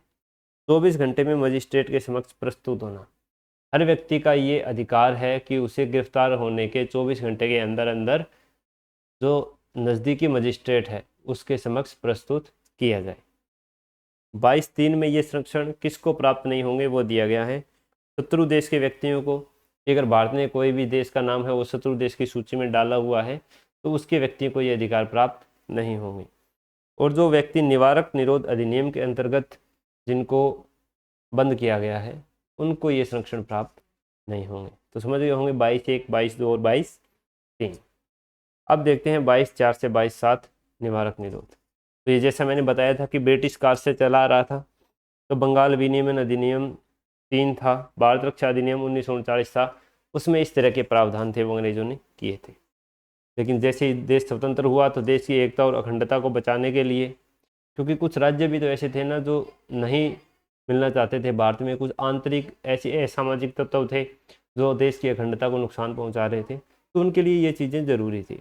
अब जम्मू कश्मीर में जैसे जो धारा 370 वो हटाई गई थी, उस समय कुछ ऐसा निवारक निरोध हमें देखने को मिला था। और इनके लिए संविधानविदों ने कुछ रक्षोपाय सेफ्टी मेजर्स किए, जिससे कि सरकार का मनमाना रवैया है वो नहीं रहे। तो इसमें मुख्य रूप से एक निरोध का सलाहकार बोर्ड द्वारा पुनर्विलोकन है। ये मेन है कि अगर किसी व्यक्ति को बंदी बना लिया है तो उसको आप मैक्सिमम 3 महीने तक निवारक निरोध में रख सकते हो, और अगर 3 महीने से ज़्यादा रखना है तो उसकी संस्तुति आपको 3 महीने से पूर्व ही सलाहकार बोर्ड द्वारा लेनी होगी। अगर निरोध 3 महीने से ज़्यादा बढ़ रहा है तो एक सलाहकार बोर्ड है वो 3 महीने से पहले ही अपनी संस्तुति देगा। तो इसके सदस्य के लिए क्या अर्हताएं होंगी कि वो उच्च न्यायालय के वर्तमान या भूतपूर्व न्यायाधीश हो सकते हैं या न्यायाधीश बनने की अर्हता रखने वाले व्यक्ति हो सकते हैं। कुछ स्पष्ट नहीं है कि कोई भी अगर उच्च न्यायालय का वकील है वो भी इस सलाहकार बोर्ड का सदस्य हो सकता है। ना इसमें उनकी संख्या दी गई है कि कितने सदस्य होंगे। अगर उसने ये लिख दिया तो उसके निवारक निरोध को बढ़ाया जा सकता है। इसी से बचने के लिए जब 1975 में लोगों को निवारक निरोध के आधार पर आपातकाल में बंद कर दिया था, तो 44वां संविधान संशोधन 1978 में जनता सरकार ने किया और उन्होंने 3 महीने को घटा करके 2 महीना कर दिया। उन्होंने बताया कि एक सलाहकार जो बोर्ड नियुक्त होगा, उनके सदस्यों की नियुक्ति कौन करेगा? उच्च न्यायालय का मुख्य न्यायाधीश करेगा और उसमें 3 सदस्य होंगे, 1+2 होंगे, 3 नहीं होंगे, सॉरी। उसमें 3 सदस्य होंगे, एक अध्यक्ष और 2 अन्य। अध्यक्ष में कोई भी वर्तमान न्यायाधीश होगा उच्च न्यायालय का, और 2 अन्य सदस्यों में वर्तमान या भूतपूर्व न्यायाधीश हो सकता है। ये उन्होंने संशोधन किए और बाद में उन्होंने कहा कि ये संशोधन है वो हम एक अधिसूचना के माध्यम से लागू करेंगे। लेकिन जब तक वो लागू करते तब तक 1980 में जनता पार्टी की सरकार गिर गई और उसके बाद इंदिरा गांधी सरकार आ गई जिसने कभी ये अधिसूचना लागू ही नहीं की। तो 44वें संविधान संशोधन से जो पहले के प्रावधान थे वही आज तक बने हुए हैं। वही 3 महीना, उच्च न्यायालय के वर्तमान भूतपूर्व मुख्य न्यायाधीश और बनने की अर्हता रखने वाले व्यक्ति। तो ये आपसे पूछ सकता है। तो आप 44वें संविधान संशोधन को ध्यान में रख करके जो पहले के प्रावधान थे उन्हीं को ध्यान में रखना है, वही आपसे उत्तर के रूप में पूछे जाएंगे। अब कुछ रक्षोपाय है, उसमें कुछ अधिकार दिए गए हैं। जो बंदा क्या हुआ है, निवारक निरोध के अंतर्गत बंदी बनाया है, उसको अपनी गिरफ्तारी जानने का अधिकार है और जो अधिकारी उसको गिरफ्तार कर रहा है या पाबंद कर रहा है उनको वो आधार जल्दी से जल्दी बताए जाएंगे कि उनको इस कारण से निवारक निरोध में लिया गया है। अभ्यावेदन यानी प्रेजेंटेशन देने का अधिकार, वो अपना अभ्यावेदन प्रस्तुत कर सकते हैं। उन पर शीघ्रातिशीघ्र विचार है वो सरकार को करना है कि अगर वो बोले कि ठीक है भाई तुमने इसलिए किया है, मैं ऐसा कार्य नहीं करूँगा, ये लिख कर दे रहा हूँ, या वो कोई अन्य विकल्प दे दे, तो उस पर सरकार को विचार जल्दी से जल्दी करना चाहिए, नहीं तो उसका जो निवारक निरोध है वो अवैध घोषित किया जा सकता है। तो ये था अनुच्छेद 22। अब देखेंगे हम अनुच्छेद 23 और 24 जो शोषण के विरुद्ध हमें अधिकार प्रदान करते हैं।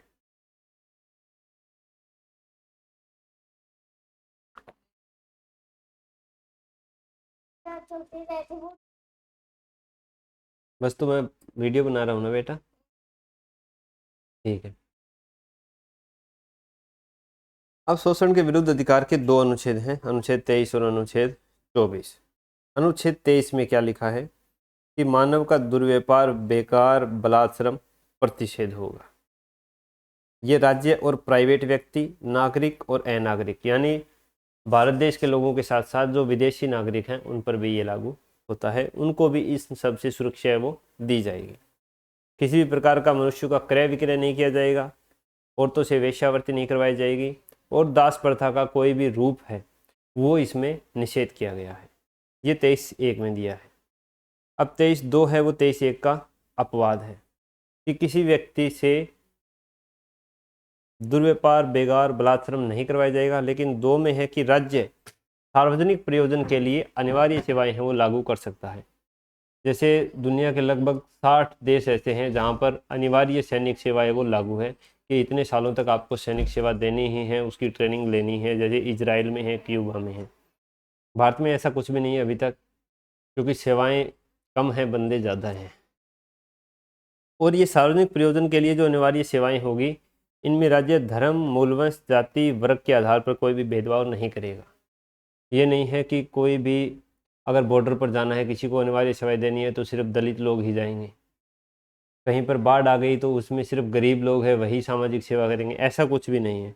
धर्म, मूलवंश, जाति, इन 4 के आधार पर भेदभाव नहीं किया जाएगा। लेकिन लिंग, उम्र, जन्म स्थान, निवास स्थान और भी अन्य आधार पर उनमें भेदभाव किया जा सकता है। जैसे लिंग कि अगर कोई बाढ़ है, वहाँ पर कोई मान लो आपको मिट्टी लगानी है तो वहाँ ये नहीं है कि यार आदमी आदमी के हो जाएंगे, औरतें भी जाएगी। अब औरतों की शारीरिक क्षमता इतनी नहीं होती है, वो बाढ़ फिर बहती रहेगी, रुकेगी नहीं। तो ये चीज़ें लिंग के आधार पर भेदभाव कर सकती है। उम्र में हम बच्चों और बूढ़ों को अलग रख सकते हैं, सिर्फ जवान लोग हैं जो कार्य करने के लिए सक्षम हैं उनको ही ये कार्य सौंपेंगे। जन्म स्थान, निवास स्थान। अब जन्म स्थान की अगर बिहार में बाढ़ आती है तो ऐसा नहीं है कि राजस्थान वालों से वहां जाकर कोई कार्य या सामाजिक कार्य करवाया जाएगा। वो जो बिहार के आसपास के लोग हैं, उस प्रभावित क्षेत्र के आसपास के लोग हैं, उन्हीं को उस कार्य के लिए, सामाजिक प्रयोजन के लिए अनिवार्य रूप से लगाया जा सकता है। तो ये 23(2) है, वो 23(1) का क्या है, अपवाद है। 24 में क्या है कि कारखानों आदि में बालकों के नियोजन पर प्रतिबंध। अब बालकों में यहाँ 14 वर्ष से कम आयु के जो बच्चे हैं उनको रखा गया है कि उनको किसी भी कारखाने में नहीं लगाया जाएगा, खान में नहीं लगाया जाएगा, और अन्य परिसंकट में नियोजन। सुप्रीम कोर्ट ने इसने बाद में ये भी डाल दिया कि जो भवन निर्माण कार्य है वो भी संकट में नियोजन के अंतर्गत आता है, तो इसमें भी 14 वर्ष से कम आयु के बालकों का नियोजन नहीं होना चाहिए। तो ये है शोषण के विरुद्ध अधिकार। अब है संविधान का एक मुख्य अधिकार, अनुच्छेद 25 से 28, धार्मिक स्वतंत्रता का अधिकार। इसके अंदर भी 4 खंड हैं। 25 में है अंतःकरण की स्वतंत्रता, किसी भी धर्म को मानना, उसका आचरण करना और उसको प्रचार करने की स्वतंत्रता। 26 में है धार्मिक कार्यों के प्रबंधन करने की स्वतंत्रता। 27 में है किसी विशेष धर्म की अभिवृद्धि के लिए कर ना देना, उससे स्वतंत्रता। और 28 में है शिक्षण संस्थाओं में धार्मिक शिक्षा व धार्मिक उपासना में उपस्थित नहीं होने की स्वतंत्रता। अब इन चारों को हम डिटेल में पढ़ते हैं। इससे पहले हम देखते हैं कि धर्मनिरपेक्षता हमारे संविधान में है, हमारी प्रस्तावना में लिखी गई है, तो उसका एक क्या रूप है। हमारा देश है वो धर्म से किस प्रकार से जुड़ा हुआ है। प्राचीन काल की बात करें तो जितने जितने नए धर्म थे, बौद्ध हो गए, जैन हो गए, सिख, ये भारत धर्म में पनपे, तो वहाँ पर धार्मिक सहिष्णुता की भावना थी, जो किसी भी प्रकार का इसमें टकराव नहीं हुआ। ऐसे ही धर्मनिरपेक्षता है, ये अवधारणा कहाँ से आई? ये आई है यूरोप से। वहाँ के एक विचारक हुए होलियोक, उन्होंने ये धर्मनिरपेक्षता की अवधारणा है उसको अप्रत्यक्ष रूप से प्रतिपादित किया। उन्होंने ऐसा नहीं है कि धर्मनिरपेक्षता शब्द दे दिया, उन्होंने बताया कि 4 प्रकार से हमें धर्म को देखना चाहिए, कि हमारा जो चिंतन है वो धर्म से अप्रभावित रहना चाहिए। हमें या तो धर्म के विरोध होना चाहिए या धर्म से कोई मतलब नहीं रखना चाहिए, और चिंतन है उसको हमें बौद्धिक चिंतन को ही रखना चाहिए। और हमारे जो चिंतन है उसके केंद्र में इहलौकिक समस्याएं होनी चाहिए। इसी लोक के, यानी जो धरती पर हमारे सामने मौजूद चीज़ें हैं वही समस्याएं हमें देखनी चाहिए, ना कि हम धर्म के चंगुल में फंस करके, उसके अंधविश्वासों में फंस करके स्वर्ग की कोई अवधारणा बनाएं, नरक की कोई अवधारणा बनाएं। उन चीज़ों को हमें नहीं देखना चाहिए। चौथा उसने बताया वैज्ञानिक मनोवृत्ति एवं अनुसंधान, यानी ये लोग की समस्याएं हैं वो धर्म के आधार पर नहीं सुलझाई जा सकती है, उनको हम वैज्ञानिक चिंतन से, वैज्ञानिक मनोवृत्ति से, वैज्ञानिक प्रयोग करके ही उनको हल किया जा सकता है। तो ये उसने बताया। इसने बताया कि नैतिकता और धार्मिकता है, उसमें कोई भी आपस में संबंध नहीं है। कोई व्यक्ति अधार्मिक होते हुए भी नैतिक हो सकता है, कोई व्यक्ति अगर धर्म का विरोध कर रहा है वो भी नैतिक हो सकता है। नैतिकता का संबंध है वो धर्म से ना होकर के उस व्यक्ति की समाज के प्रति क्या प्रतिबद्धता है, समाज में वो किस प्रकार के कार्य कर रहा है, ये चीज़ें उसकी नैतिकता को डिसाइड करेगी, ना कि वो कितना ज़्यादा धार्मिक है, कितनी ज़्यादा पूजा करता है, कितना ज़्यादा मंदिर जाता है, मस्जिद जाता है। ये चीज़ें उस पर नहीं डिसाइड करेगी उसकी नैतिकता। तो ये होलियोक का विचार था, ये यूरोप में था। जैसे ही ब्रिटेन से होते होते भारत आया तो हमारे जो नेहरू और गांधी जी के विचार थे उनमें थोड़ा टकराव हुआ, क्योंकि गांधी जी तो मानते थे कि हमारा जो देश है वो धर्म के आधार पर, धार्मिक सहिष्णुता के आधार पर चलता है, तो धर्म के बिना तो हमारे देश में समाज का जो एक व्यक्तित्व का विकास है वही नहीं हो सकता। लेकिन नेहरू थे वो धर्मनिरपेक्षता के पक्ष में थे। तभी हमने धर्मनिरपेक्षता है उसके सिद्धांत को प्रत्यक्ष रूप से नहीं, लेकिन संविधान में हमने इसके अप्रत्यक्ष रूप से सारे तत्व है वो विकसित कर दिए थे। अब धर्म के आधार पर राज्य है वो 4 प्रकार से प्रभावित होता है कि कोई राज्य धर्मतंत्र है, यानी वहाँ सब कुछ धर्म के आधार पर ही चल रहा है। जो वहाँ का धार्मिक सबसे ऊंचा व्यक्ति होगा वही राज्याध्यक्ष होगा, जो धर्म की किताब होगी उसी के आधार पर जो राज्य के कानून हैं वो चलेंगे। दूसरा, धर्म विरोधी जैसे साम्यवादी देश होते हैं। धर्म है वो एकदम निजी मामला है, आपको धर्म को कहीं भी व्यक्त नहीं करना है, ये साम्यवादी देशों का धारणा है। धर्म प्रभावित जैसे पाकिस्तान हो गया, ईरान, इराक हो गए, इजराइल हो गए, उन्होंने अपना एक राजकीय धर्म है वो एक विशेष धर्म को मान रखा है। और धर्मनिरपेक्ष, धर्मनिरपेक्ष यानी जिनको धर्म से कोई खास मतलब नहीं है, वहाँ पर सभी धर्म है वो समान है। अब धर्मनिरपेक्ष के अंदर भी 2 अवधारणाएं हैं, एक नकारात्मक आती है, एक सकारात्मक आती है। नकारात्मक में धर्म कुछ भी करता रहे, राज्य को कोई मतलब नहीं है। सकारात्मक में क्या कि धर्म, सारे धर्म, राज्य के अंदर जितने धर्म हैं वो सब के सब राज्य की नज़र में समान होंगे और उनको उतना ही सम्मान भी मिलेगा, और अगर राज्य को ज़रूरत पड़ी तो उनमें वो हस्तक्षेप भी कर सकता है। ये राज्य की धर्मनिरपेक्षता की सकारात्मक अवधारणाएं हैं। अब एक केस आया SR बोमई वर्सेस भारत संघ 1994 में, धर्मनिरपेक्षता से संबंधित मामला था। उस समय सुप्रीम कोर्ट ने बताया कि जो धर्मनिरपेक्षता है वो हमारे संविधान के मूल ढांचे के अंतर्गत आती है, और धार्मिक व्यक्ति है कोई वो भी धर्मनिरपेक्ष हो सकता है। ऐसा नहीं है कि किसी एक धर्म को मानने वाला व्यक्ति है वो धर्मनिरपेक्ष नहीं होगा। धर्मनिरपेक्ष का मतलब ये नहीं है कि हम सभी धर्मों को माने या किसी भी धर्म को ना माने। अगर आप किसी एक धर्म को मानते हो और दूसरे धर्म का आदर करते हो तो आप धर्मनिरपेक्ष हो, यही धर्मनिरपेक्षता की अवधारणा है। अनुच्छेद 356 कि अगर कोई भी राज्य, वहाँ की सरकार अगर धर्म के आधार पर अपने नागरिकों के साथ भेदभाव कर रही है तो अनुच्छेद 356 के अनुसार उस पर राष्ट्रपति शासन है वो लगाया जा सकता है। राजनीति प्लस धर्म, हमें राजनीति और धर्म को अलग अलग रखना चाहिए। चुनाव के प्रचार में हमें धर्म को शामिल नहीं करना चाहिए, किसी भी धर्म के प्रति अपनी निष्ठा ज़्यादा व्यक्त नहीं करनी चाहिए जिससे आप चुनाव है उसको प्रभावित कर सको। तो ये राजनीति और धर्म है उनको अलग अलग देखना चाहिए। ये थी धर्मनिरपेक्षता की अवधारणा।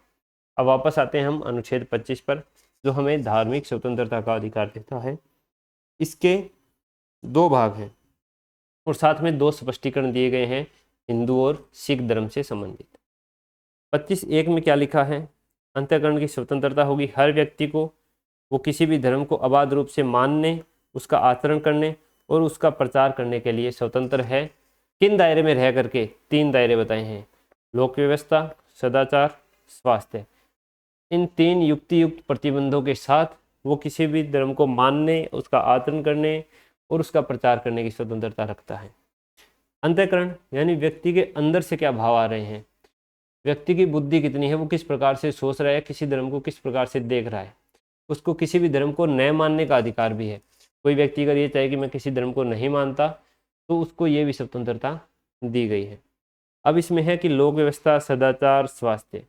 लोक व्यवस्था, कोई ऐसा धार्मिक कार्य, धार्मिक जुलूस नहीं निकलना चाहिए जिससे कोई सांप्रदायिक दंगा भड़क जाए, लोक व्यवस्था में अड़चन आने लगे। सदाचार, किसी भी प्रकार का जो अश्लील कार्य है वो नहीं होना चाहिए, या जो बर्छी, भाले, इनसे खुद को चोट पहुंचा करके जो आनंद मिलता है वो सब चीज़ें क्या है इसमें प्रतिबंधित है। स्वास्थ्य, किसी भी प्रकार के धार्मिक कार्य का आयोजन है उसमें स्वास्थ्य का ध्यान रखना चाहिए। ये नहीं है कि उसमें आप धार्मिक कार्य के नाम पर किसी का खून निकाल रहे हो या किसी प्रकार की और यातनाएं दे रहे हो, ये सब चीज़ें हैं वो नहीं होनी चाहिए। अब 25(2) के अंदर स्पष्टीकरण दिए गए हैं 2, जिसके अंदर राज्य है वो धर्म के मामलों में हस्तक्षेप कर सकता है। अब धर्म के मामले में धर्म के 2 पक्ष होते हैं, एक होता है धार्मिक पक्ष, एक होता है गैर धार्मिक पक्ष। धार्मिक पक्ष वो होता है जिसके ऊपर धर्म का उद्देश्य है वो टिका रहता है, और गैर धार्मिक पक्ष वो होता है जैसे उसका राजनीतिक स्वरूप, आर्थिक स्वरूप, कि अगर कोई धर्म है वो चल रहा है, कोई संस्था बनी हुई है तो उसमें कहीं से कुछ पैसे आ रहे होंगे, उसका खर्च हो रहा होगा, कहीं उसका कुछ प्रबंधन हो रहा होगा, तो वो गैर धार्मिक पक्ष के अंदर आता है। गैर धार्मिक पक्ष में राज्य है वो अनिवार्य रूप से हस्तक्षेप कर सकता है। अब जैसे 2 में गैर धार्मिक पक्ष आ गया जमीन विवाद, क्योंकि कोई मंदिर की ज़मीन है, मस्जिद की ज़मीन है, वो कहीं ऐसा तो नहीं है कि किसी की कब्जा करके ज़मीन ली गई हो या सरकारी ज़मीन पर अवैध अतिक्रमण हुआ हो, तो ये सब चीज़ें हैं वो हस्तक्षेप के दायरे में आती है। दूसरा है सामाजिक कल्याण, समाज सुधार, कि कहीं पर स्त्रियों के साथ भेदभाव नहीं हो रहा हो, बच्चों पर कोई अत्याचार नहीं हो रहा हो। इस प्रकार के कई प्रकार के अंधविश्वास ऐसे होते हैं जिसमें मनुष्यों की बलि देने की बात तो नहीं चल रही हो, तो इस मामले में राज्य है वो हस्तक्षेप कर सकता है। दूसरा है कि हिंदू संस्थाएं सभी के लिए खुलेगी, जो बहुसंख्यक हिंदू हैं उनकी संस्थाएं सभी धर्मों के लोगों के लिए खुली है, उसमें कोई भी व्यक्ति है वो आ जा सकता है। अब अनुच्छेद 25 के 2 स्पष्टीकरण हैं। पहला है सिखों द्वारा कृपाण धारण करना। एक कृपाण धारण करना है वो सिख धर्म का एक मूल स्वरूप है, उसको ये मान करके कि ये लोक व्यवस्था को बिगाड़ रहा है, इसके आधार पर प्रतिषेध नहीं किया जा सकता। सिख है वो कहीं पर सभा में भी कृपाण धारण कर सकते हैं। दूसरा है कि जो बौद्ध, जैन और सिख हैं वो भी हिंदुओं के अंदर समाविष्ट किए जाएंगे। जैसे हिंदू संस्थाएं सभी के लिए खुली है ना, इसका मतलब है कि हिंदू, सिख, जैन, बौद्ध ये सारी संस्थाएं सभी के लिए खुली रहेंगी। तो ये था अनुच्छेद 25। अब इसमें एक मुद्दा उठता है कि धर्म के प्रचार की संबंध स्वतंत्रता है वो कहाँ तक व्यक्तियों को मिली हुई है। तो पहली बात तो ये है कि जो धर्म का प्रचार है वो धर्मांतरण के बराबर नहीं है। धर्म का प्रचार में आप अपने धर्म की जो विशेषताएं हैं उसका जो अच्छा स्वरूप है वो लोगों के सामने उजागर कर सकते हो, उनको बता सकते हो, उसकी श्रेष्ठता है वो सिद्ध कर सकते हो, ये धर्म के प्रचार में आता है। धर्मांतरण करना या करवाना किसी व्यक्ति का, करना नहीं सॉरी करवाना, ये धर्म प्रचार के अंदर नहीं आता है। कोई व्यक्ति अगर अपनी स्वेच्छा से, अंतःकरण से ये सोचे कि मुझे ये धर्म छोड़ करके इस धर्म में जाना है तो वो अलाउ है। बल, कपट, लालच, प्रलोभन, इन सब के आधार पर अगर कोई धर्मांतरण कर रहा है तो वो भी दंडनीय है, क्योंकि इन सब के दबाव में उस व्यक्ति का जो अंतःकरण है, कि मान लो कोई गरीब व्यक्ति है, उसको कोई संस्था है वो पैसे दे करके बोलती है कि तू हमारे इस धर्म में आता, तो वो व्यक्ति अंदर से तो ये सोच रहा है कि नहीं, मैं उस धर्म में नहीं जाना चाहता, मैं यही धर्म में रहना चाहता हूँ, लेकिन पैसे के दबाव में आकर के उसको ये सब करना पड़ रहा है, तो वो अंतःकरण की स्वतंत्रता के विरुद्ध है। और अगर मान लो कि सभी को धर्म प्रचार के अंदर धर्मांतरण करने की छूट मिल जाए तो सभी धर्म भागेंगे, फिर धर्मांतरण है वो एक व्यवसाय बन जाएगा और इससे लोक व्यवस्था बिगड़ने का खतरा है, तो इस पर प्रतिबंध लगाया गया है। अब है अनुच्छेद 26। अनुच्छेद 26 में है धार्मिक कार्यों के प्रबंध की स्वतंत्रता, यानी कोई भी धार्मिक कार्य होता है उसका प्रबंध कोई संस्था है वो किस प्रकार से कर सकती है। इसमें भी वही 3 चीज़ें दी हुई है, लोक व्यवस्था, सदाचार और स्वास्थ्य। इनको ध्यान में रखते हुए कोई भी धार्मिक संप्रदाय है वो धार्मिक और पूर्त प्रयोजनों यानी ट्रस्ट प्रयोजनों के लिए संस्थानों की स्थापना कर सकता है, अपने धर्म से संबंधित विषयों का प्रबंध कर सकता है, चल अचल संपत्ति का अर्जन कर सकता है और ऐसी संपत्ति का विधि का अनुसार प्रशासन कर सकता है। उसमें अपने धार्मिक व्यक्ति है उनकी नियुक्ति कर सकता है। ये सारे अधिकार है वो धार्मिक कार्यों के प्रबंधन की स्वतंत्रता के अंतर्गत आते हैं। अब है अनुच्छेद 27। किसी भी व्यक्ति को किसी विशेष धर्म या संप्रदाय की उन्नति या पोषण के लिए कर देने के लिए बाध्य नहीं किया जाएगा, यानी राज्य कोई ऐसा कर नहीं लगा सकता है जिससे किसी विशेष धर्म की उन्नति हो रही हो। जैसे हमने मध्यकालीन समय में देखा कि जो जजिया कर वगैरह लगाते थे वो गैर मुस्लिम लोगों पर लगते थे, तो ऐसे कर लगाने के लिए संविधान है वो आज के समय में इजाज़त नहीं देता है। दूसरा कि जो कर राज्य ने साधारण रीति से एकत्रित किया है, जैसे रोड टैक्स हो गया, इनकम टैक्स हो गया, इन सब से जो एकत्रित किया है उनका भी प्रयोग किसी विशेष धर्म या संप्रदाय की उन्नति के लिए नहीं किया जाएगा। ना तो राज्य ऐसा कर लगाएगा जिससे विशेष धर्म की उन्नति हो, और ना राज्य ने जो साधारण कर अपना एकत्रित किया है उसका खर्च इस प्रकार से करेगा कि किसी विशेष धर्म की उन्नति हो। लेकिन यहाँ पर है कि विभिन्न धर्मों को समान महत्व देते हुए खर्च कर सकता है। अब जैसे कुंभ मेला लगा था, तो उसमें पुलिस व्यवस्था, चिकित्सा व्यवस्था सुचारू रूप से चलती रहे, इसके लिए राज्य का वहाँ पर खर्च हुआ। इसी प्रकार जब ताजिए मुहर्रम के जुलूस वगैरह निकलते हैं, उस समय भी पुलिस व्यवस्था, चिकित्सा व्यवस्था मुस्तैद रहती है। तो सभी धर्मों को समान मानते हुए राज्य है वो खर्च कर सकता है। लेकिन ऐसा नहीं है कि किसी धर्म के साथ तो भेदभाव किया जा रहा है और केवल एक ही धर्म को संरक्षण दिया जा रहा है, ये चीज़ असंवैधानिक है। अब अनुच्छेद 28, कुछ शिक्षा संस्थाओं में धार्मिक शिक्षा या धार्मिक उपासना में उपस्थित होने से स्वतंत्रता। अब 25 से 28 में आपको ध्यान रखना है। 25 में धर्म को मानना हो गया, 26 में नहीं, थैंक यू बेटा, थैंक यू।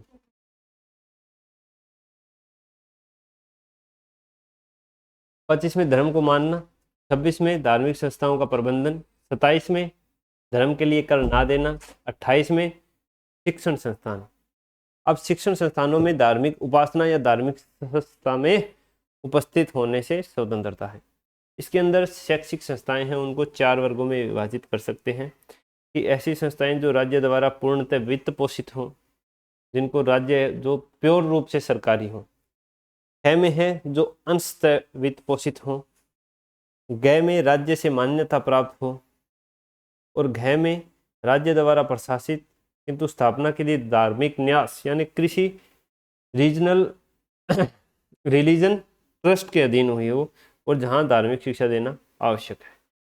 तो इन चारों में आप किस प्रकार की धार्मिक शिक्षा दे सकते हो और जो स्टूडेंट्स हैं उनको क्या धार्मिक उपासना में उपस्थित होने से स्वतंत्रता मिलेगी या नहीं मिलेगी, ये हम 3 बिंदुओं में समझेंगे। अब है क में क्या है, सरकारी विद्यालय। किसी भी प्योर सरकारी रूप से शिक्षा संस्थान है उसमें किसी भी प्रकार की धार्मिक शिक्षा नहीं दी जाएगी, ठीक है। दूसरा है ख एवं ग, जो अंशतः वित्त पोषित हैं और मान्यता प्राप्त है, चाहे वो वित्त पोषित हो या नहीं हो, उनमें धार्मिक शिक्षा दी जा सकती है लेकिन उपस्थित होना अनिवार्य नहीं है। अगर कोई चाहे कि मुझे उपस्थित नहीं होना तो नहीं होगा। लेकिन घ में क्या दिया गया है कि राज्य द्वारा प्रशासित तो हो किंतु किसी धार्मिक न्यास के अधीन स्थापना हुई हो तो वहाँ पर धार्मिक शिक्षा दी जाएगी और लोगों से ये जो स्टूडेंट वहाँ पर एडमिशन ले रहे हैं वो अपना इसमें एफिडेविट यानी सहमति देंगे कि मैं इस धार्मिक उपासना में स्वतंत्र उपस्थित हो रहा हूँ और मुझे इस पर कोई आपत्ति नहीं है। जैसे जो मदरसा बोर्ड था, यूपी मदरसा बोर्ड, उसमें अभी पिछले से पिछले साल हिंदू छात्र हैं उन्होंने भाग लिया था उसकी परीक्षाओं में। तो ये घ टाइप के जो संस्थाएं हैं उन्हीं के अंदर आती है। तो ये हो गया अनुच्छेद 28। अब मुख्य मुद्दा उठता है कि क्या भारत धर्मनिरपेक्ष राज्य वाकई में है। हमने तो इसको संविधान में या अपने देखें तो धर्मनिरपेक्ष सिद्ध कर रखा है, लेकिन उसमें कुछ पेच हैं, कुछ बिंदु हैं जिनको हमें देखना चाहिए। कुछ बिंदु ऐसे हैं जो ये दर्शाते हैं कि हमारा देश है वो धर्मनिरपेक्ष राज्य है, क्योंकि हमारे देश का कोई भी राजकीय धर्म नहीं है, सभी धर्म बराबर हैं। अनुच्छेद 25 से 28 में धार्मिक स्वतंत्रता दी गई है। धार्मिक और गैर धार्मिक पक्ष अलग अलग हैं, जिसमें धार्मिक पक्ष को नहीं छेड़ा जाएगा, अधार्मिक पक्ष है उसमें राज्य हस्तक्षेप कर सकता है। ऑपरेशन ब्लू स्टार में हमने देखा था कि जो आतंकवादी थे उनको मारने के लिए स्वर्ण मंदिर के अंदर भी हमने गोलियां चलाई थी। कोई भी शिक्षण संस्थान है उसमें किसी प्रकार की धार्मिक शिक्षा नहीं दी जाएगी, इससे जस्ट पहले हमने देखा। अनुच्छेद 15-16 है वो धर्म के आधार पर किसी भी भेदभाव का विरोध करता है। और जो अपनी आईपीसी सीपीसी बनी हुई है इनमें भी धर्म के आधार पर कोई भी भेदभाव नहीं किया गया है, सबको समान रूप से ट्रीट किया जाएगा। कुछ ऐसे बिंदु हैं जो ये दर्शाते हैं कि हमारे यहाँ धर्म के आधार पर भेदभाव हो रहा है, यानी हमारा राज्य है वो धर्मनिरपेक्ष नहीं है। अनुच्छेद 30 है।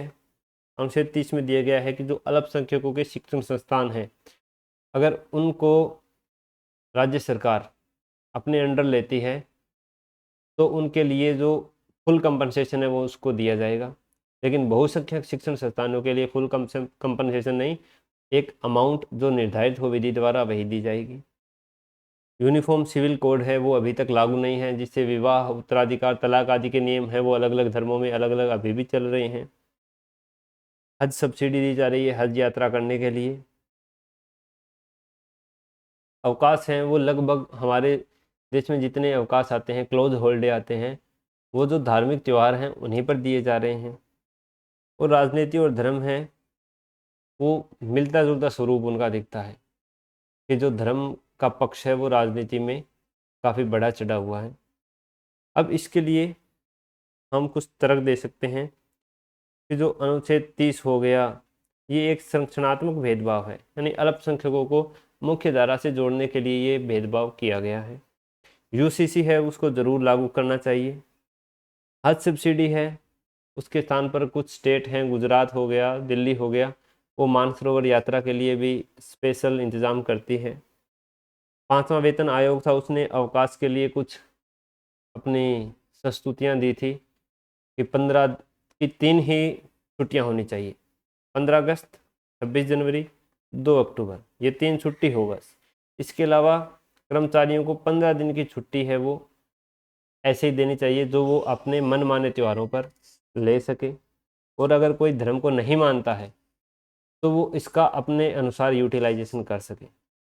लेकिन फिर बाद में सरकार ने यही माना कि ये जो धार्मिक छुट्टियां हैं ये धार्मिक जो सहिष्णुता है उसको बढ़ाने के लिए ही है, ताकि अगर कोई हिंदू है उसको मुस्लिम के त्यौहार पर छुट्टी मिल रही है तो वो मुस्लिम के घर जाए, कोई मुस्लिम है उसको हिंदू त्यौहार होली दिवाली पर छुट्टी मिल रही है तो वो उसके घर जाए, उस त्यौहार को मनाए। तो धार्मिक सद्भाव की भावना बढ़ रही है, इसलिए इसको लागू नहीं किया गया और छुट्टियां अभी भी सीएच वो अपने यहाँ पर धार्मिक त्योहारों पर दी जा रही है।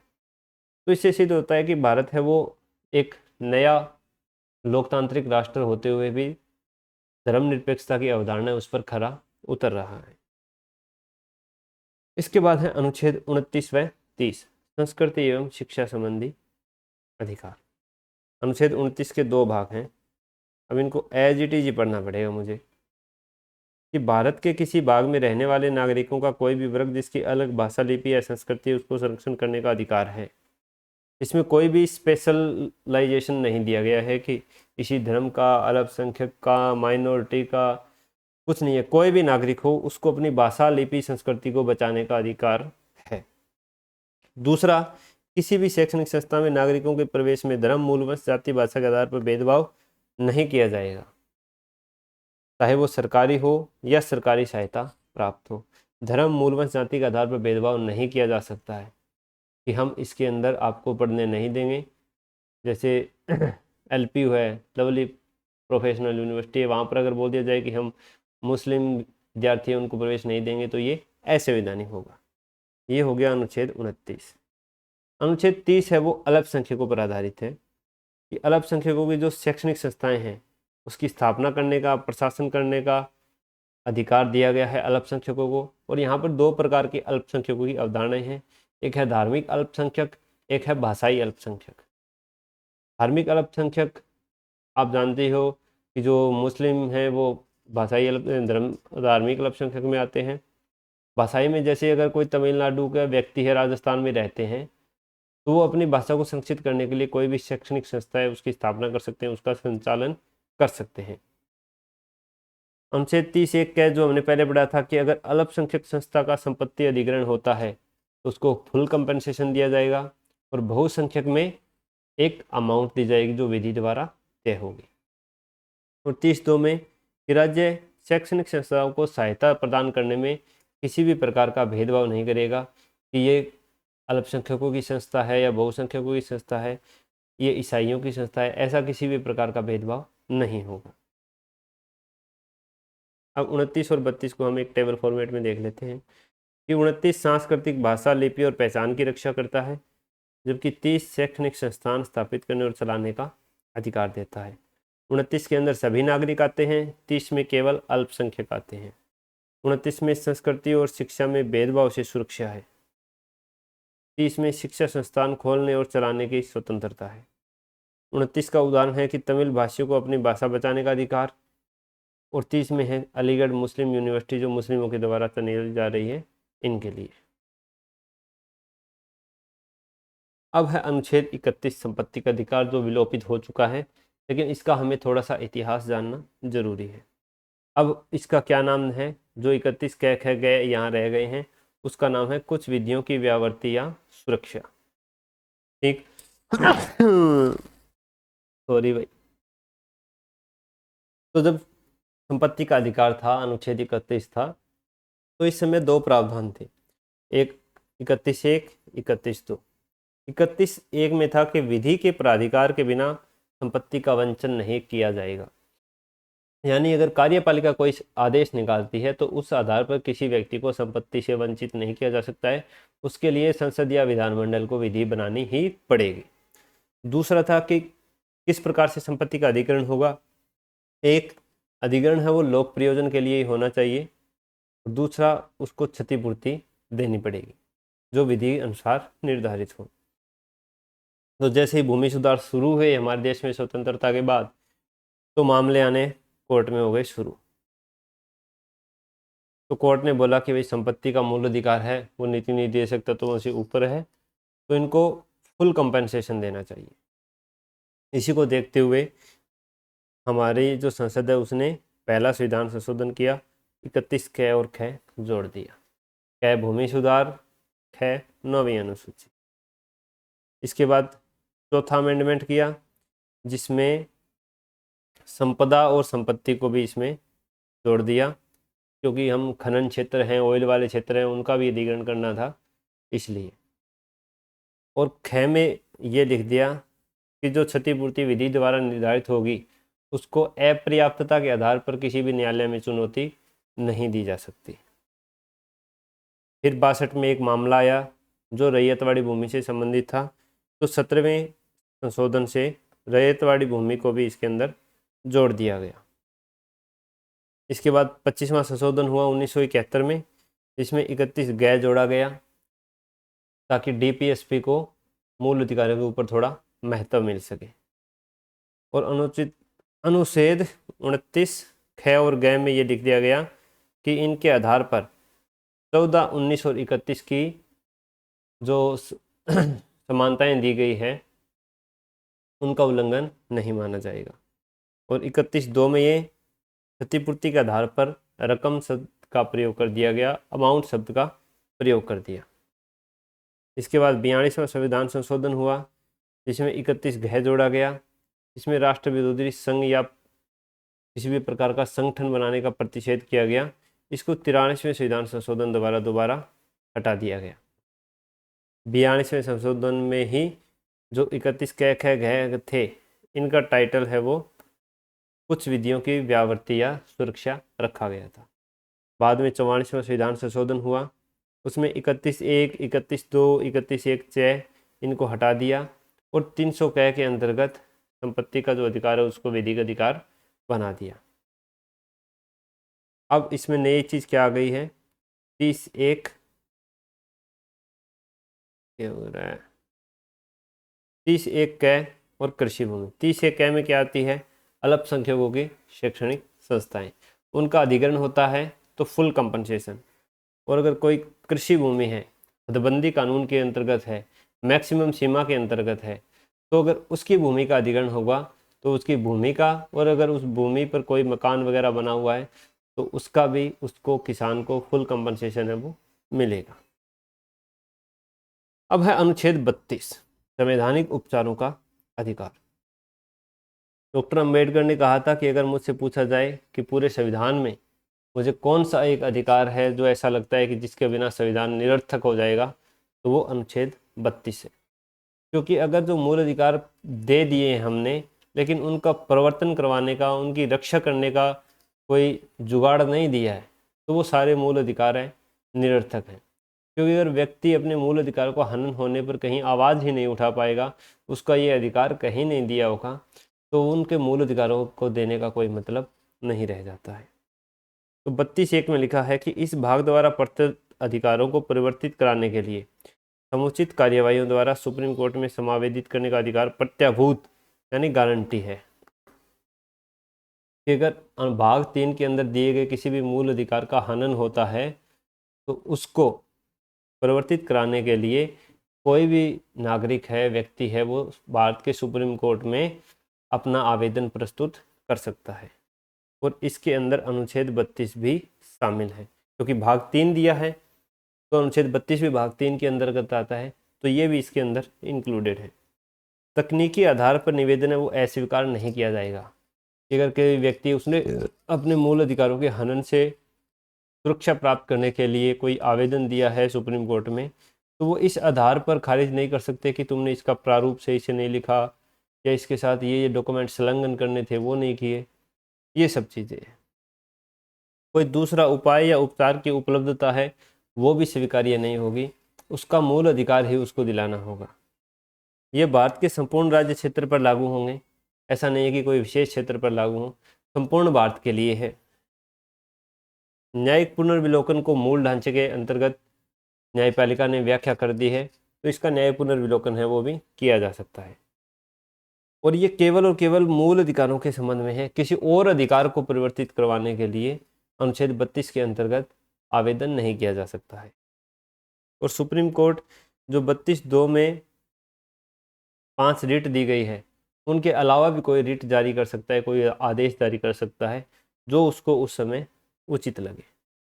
अब इसी में आता है जनहितवाद या लोकहितवाद, पब्लिक इंटरेस्ट लिटिगेशन। 1950 में जब अपना संविधान लागू हुआ था, उस समय क्या परंपरा थी कि केवल वही व्यक्ति न्यायालय में प्रार्थना करेगा जिसके मूल अधिकारों का हनन हुआ हो। इसे हम सुनवाई का अधिकार भी कहते थे।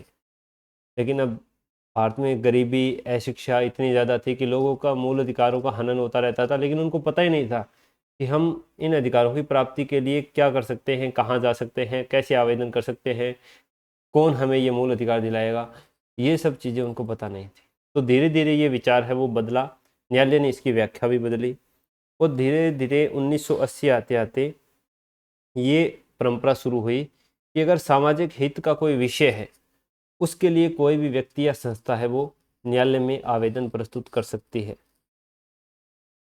पीड़ित व्यक्ति को अगर प्रमाण जुटाने में असमर्थ है तो न्यायालय खुद आगे बढ़कर उसको प्रमाण जुटाने में हेल्प करेगा। इसका उदाहरण है बंधुआ मुक्ति मोर्चा बनाम भारत संघ 1983। बाद में व्याख्याएं और ज़्यादा सरल होती गई और जो पीएन भगवती थे, उन्होंने बताया कि इसके लिए किसी भी प्रकार की फॉर्मेलिटीज की जरूरत नहीं है। एक पोस्ट कार्ड से भेजा हुआ आवेदन भी आप नीतू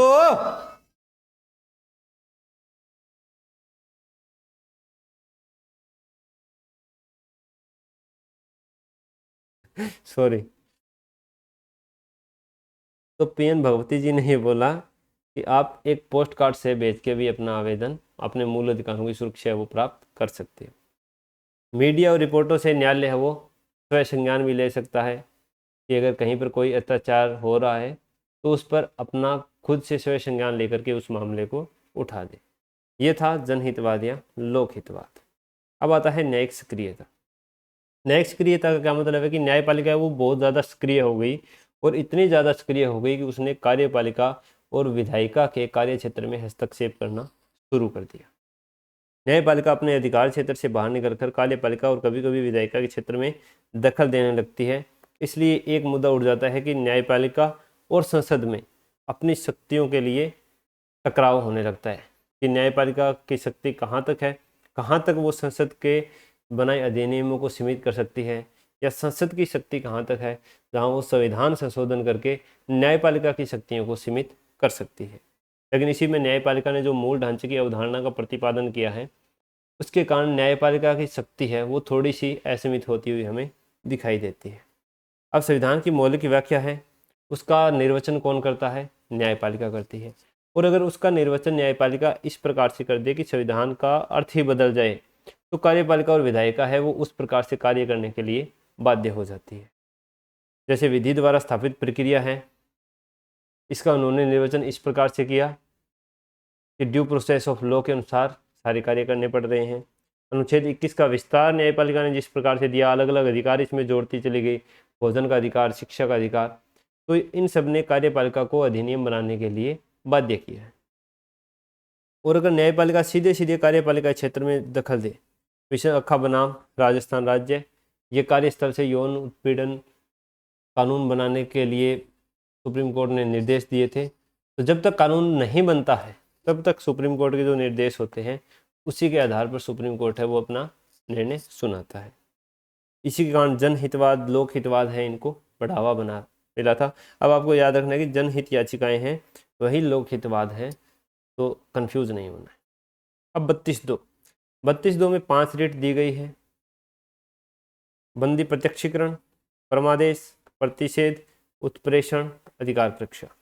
बंदी प्रत्यक्षीकरण हैबियस कॉर्पस, लैटिन नाम है, अर्थ है शरीर को प्राप्त करना। यानी कोई व्यक्ति है, अगर उसको किसी ने बंदी बना लिया है तो न्यायालय ये आदेश जारी कर सकता है कि शरीर को मेरे सामने प्रस्तुत करे। और जैसे कोई व्यक्ति है, उसको गिरफ्तार किया पुलिस ने, लेकिन 24 घंटे के अंदर मजिस्ट्रेट के सामने प्रस्तुत नहीं किया, तो न्यायालय ये रिट जारी कर सकता है कि उसको न्यायालय के समक्ष प्रस्तुत किया जाए। इसके अंदर पूर्व न्याय की अवधारणा है वो लागू नहीं होती है। कि बंदी प्रत्यक्षीकरण है, वो किसी बंदे ने उच्च न्यायालय में इसके लिए आवेदन किया, उच्च न्यायालय ने उसकी ये आवेदन खारिज कर दिया, तो वो इसके लिए सर्वोच्च न्यायालय में आवेदन कर सकता है। लेकिन उसने पहले अगर सर्वोच्च न्यायालय में आवेदन किया और सर्वोच्च न्यायालय ने उसको खारिज कर दिया, तो वो इसकी कार्रवाई है वो उस न्यायालय में नहीं कर सकता। ये पूर्व न्याय की अवधारणा है। परमादेश यानी मैंडमस, हम आदेश देते हैं। किसको आदेश देते हैं? कि अगर कोई आदमी है वो सरकारी कार्यालय में गया, सरकारी अधिकारी के पास गया और सरकारी अधिकारी ने उसका काम करने से मना कर दिया, या उसने उसका काम किया नहीं, मना नहीं किया लेकिन काम भी नहीं किया, तो वो न्यायालय में जाकर इस रिट के लिए याचिका लगा सकता है। लोक नियोजन में होना चाहिए और सार्वजनिक कर्तव्य उसका ये होना चाहिए। ये न्यायालय की विवेकाधीन शक्ति है और ये राष्ट्रपति और राज्यपाल को रिट जारी नहीं की जा सकती है। उच्च न्यायालय के न्यायाधीशों को भी ये रिट जारी नहीं की जा सकती। अब है प्रतिषेध, प्रोहिबिशन। प्रोहिबिशन का मतलब है रोकना। परमादेश का क्या मतलब था? कोई काम करवाने के लिए बाध्य करना। प्रतिषेध का मतलब कोई काम कर रहा है उसको रोकना। कौन? केवल न्यायिक निकाय। कि अगर कोई अधीनस्थ न्यायालय अपने अधिकार क्षेत्र से बाहर जाकर कोई निर्णय सुनाने जा रहा है, तो उसको रोकने का काम करने के लिए प्रतिषेध रिट है वो जारी की जाती है। उत्प्रेषण, कि अगर जो कोई भी न्यायालय है, अधीनस्थ न्यायालय है, उसने निर्णय दे दिया है और उस निर्णय में किसी प्रकार की अधिकारिता क्षेत्र का उल्लंघन हो गया है, विधि संबंधी भूल हो गई है, या प्राकृतिक न्याय का जो सिद्धांत है उसका अच्छी तरह से पालन नहीं हुआ है, तो ये उत्प्रेषण की रिट जारी की जाती है किसी भी न्यायिक निकाय को। जब निर्णय दे चुका है, निर्णय पेंडिंग है तो प्रतिषेध, और निर्णय दे दिया तो उत्प्रेषण। अधिकार परीक्षा को वारंटो, कि अगर कोई व्यक्ति है वो सार्वजनिक पद पर आसीन है, तो न्यायालय उससे पूछ सकता है कि आप अपने इस पद पर आसीन रहने की योग्यता है उसको सिद्ध करो। तो उसको अपनी जो योग्यताएं हैं वो सिद्ध करनी पड़ेगी, और ये भी विवेकाधीन शक्ति है। सत्यास्त। अब अनुच्छेद 32(3) में क्या है? 32(2) की शक्तियों का विस्तार है वो संसद अन्य न्यायालय तक कर सकती है। ये न्यायाधीश जैसी, लेकिन अभी तक किया नहीं है न्यायपालिका ने। 32(4) में ये लिखा है कि अनुच्छेद 19 का निलंबन केवल उन्हीं आधारों पर किया जाएगा जो संविधान में उल्लिखित है। और संविधान में क्या उल्लिखित है? अनुच्छेद 359, जिसमें राष्ट्रपति इस आशय का कोई आदेश निकाल दे। अनुच्छेद 359। तो ये था अनुच्छेद 32। अब अपने मूल अधिकारों का एक हम ढांचा देख लेते हैं। सबसे पहले एक सवाल जो बहुत बार परीक्षाओं में पूछा जाता है कि कौन से अधिकार सिर्फ भारत के नागरिकों को प्राप्त है? 15, 16, 19, 29, 30। ठीक है, व्यक्तियों को, बाकी सारे हर व्यक्ति को प्राप्त हैं। कौन से मूल अधिकार हैं जो स्वतः लागू होते हैं? 14, 19, 20। विधि बना करके 15, 2, 17, 18, 3, 21, 23, 24। आप इनका स्क्रीनशॉट ले लेना और पिछले अधिकारों से मिलान कर लेना कि कौन से अनुच्छेद में कौन सा अधिकार दिया गया है। प्रकृति के आधार पर नकारात्मक प्रकृति यानी राज्य को कोई कार्य करने से रोकते हैं, वो ये हैं। और पॉजिटिव यानी राज्य को कोई कार्य करने के लिए प्रोत्साहित करते हैं, वो ये है। विस्तार, केवल राज्य यानी केवल एक तरह से हम बोल दें कि जो सरकारी आदमियों पर या सरकारी कार्यालयों पर लागू होते हैं वो ये है, और राज्य के साथ साथ प्राइवेट व्यक्तियों पर लागू होते हैं वो ये है। सीमाएं यानी युक्तियुक्त प्रतिबंध संविधान में ही स्पष्ट कर दी गई वो ये हैं, और अलग से विधि बनानी पड़ी वो ये हैं। तो ये है मूल अधिकारों का चार्ट। अब है कि क्या मूल अधिकार आत्यांतिक है, एब्सोल्यूट है? आत्यांतिक नहीं है, इन पर युक्तियुक्त निर्बंध लगाए गए हैं, हमने संविधान में देख लिया है। विधि बनाकर भी इन पर निर्बंध लगाया जा सकता है और इनमें संशोधन भी करके निर्बंधन है वो लगा सकते हैं। तो अब मूल अधिकारों का निलंबन या निर्बंधन, कुछ का तो उनके साथ ही है, जैसे 19(1) में जो 6 स्वतंत्रताएं दी हुई है, तो 19(2) से 6 तक उनका निर्बंधन दिया गया है। कुछ में 31 कैक है, गै के आधार पर निर्बंध है।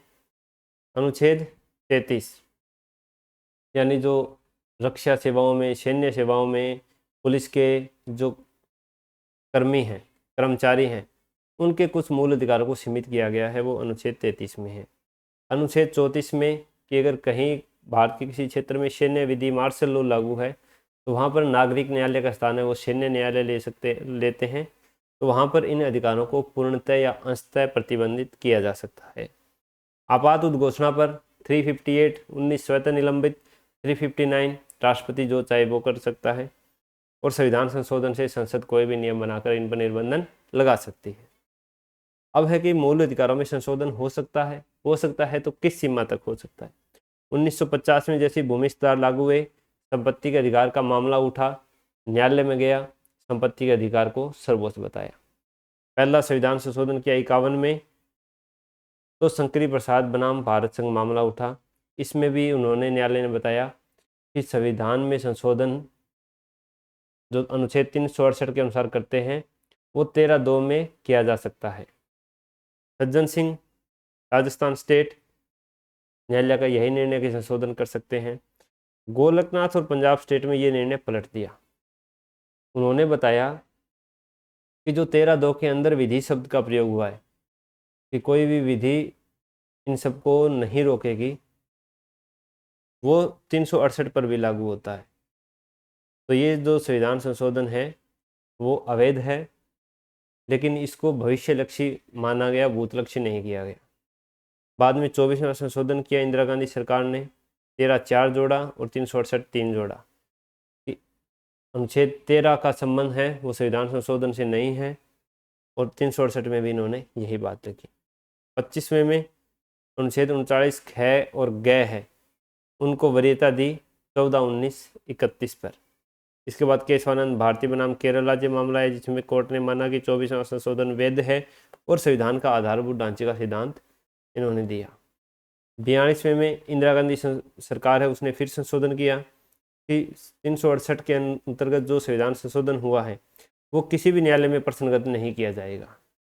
368 5 में कि संविधान संशोधन की संसद की शक्ति है वो असीमित है, कितना भी संशोधन कर सकती है।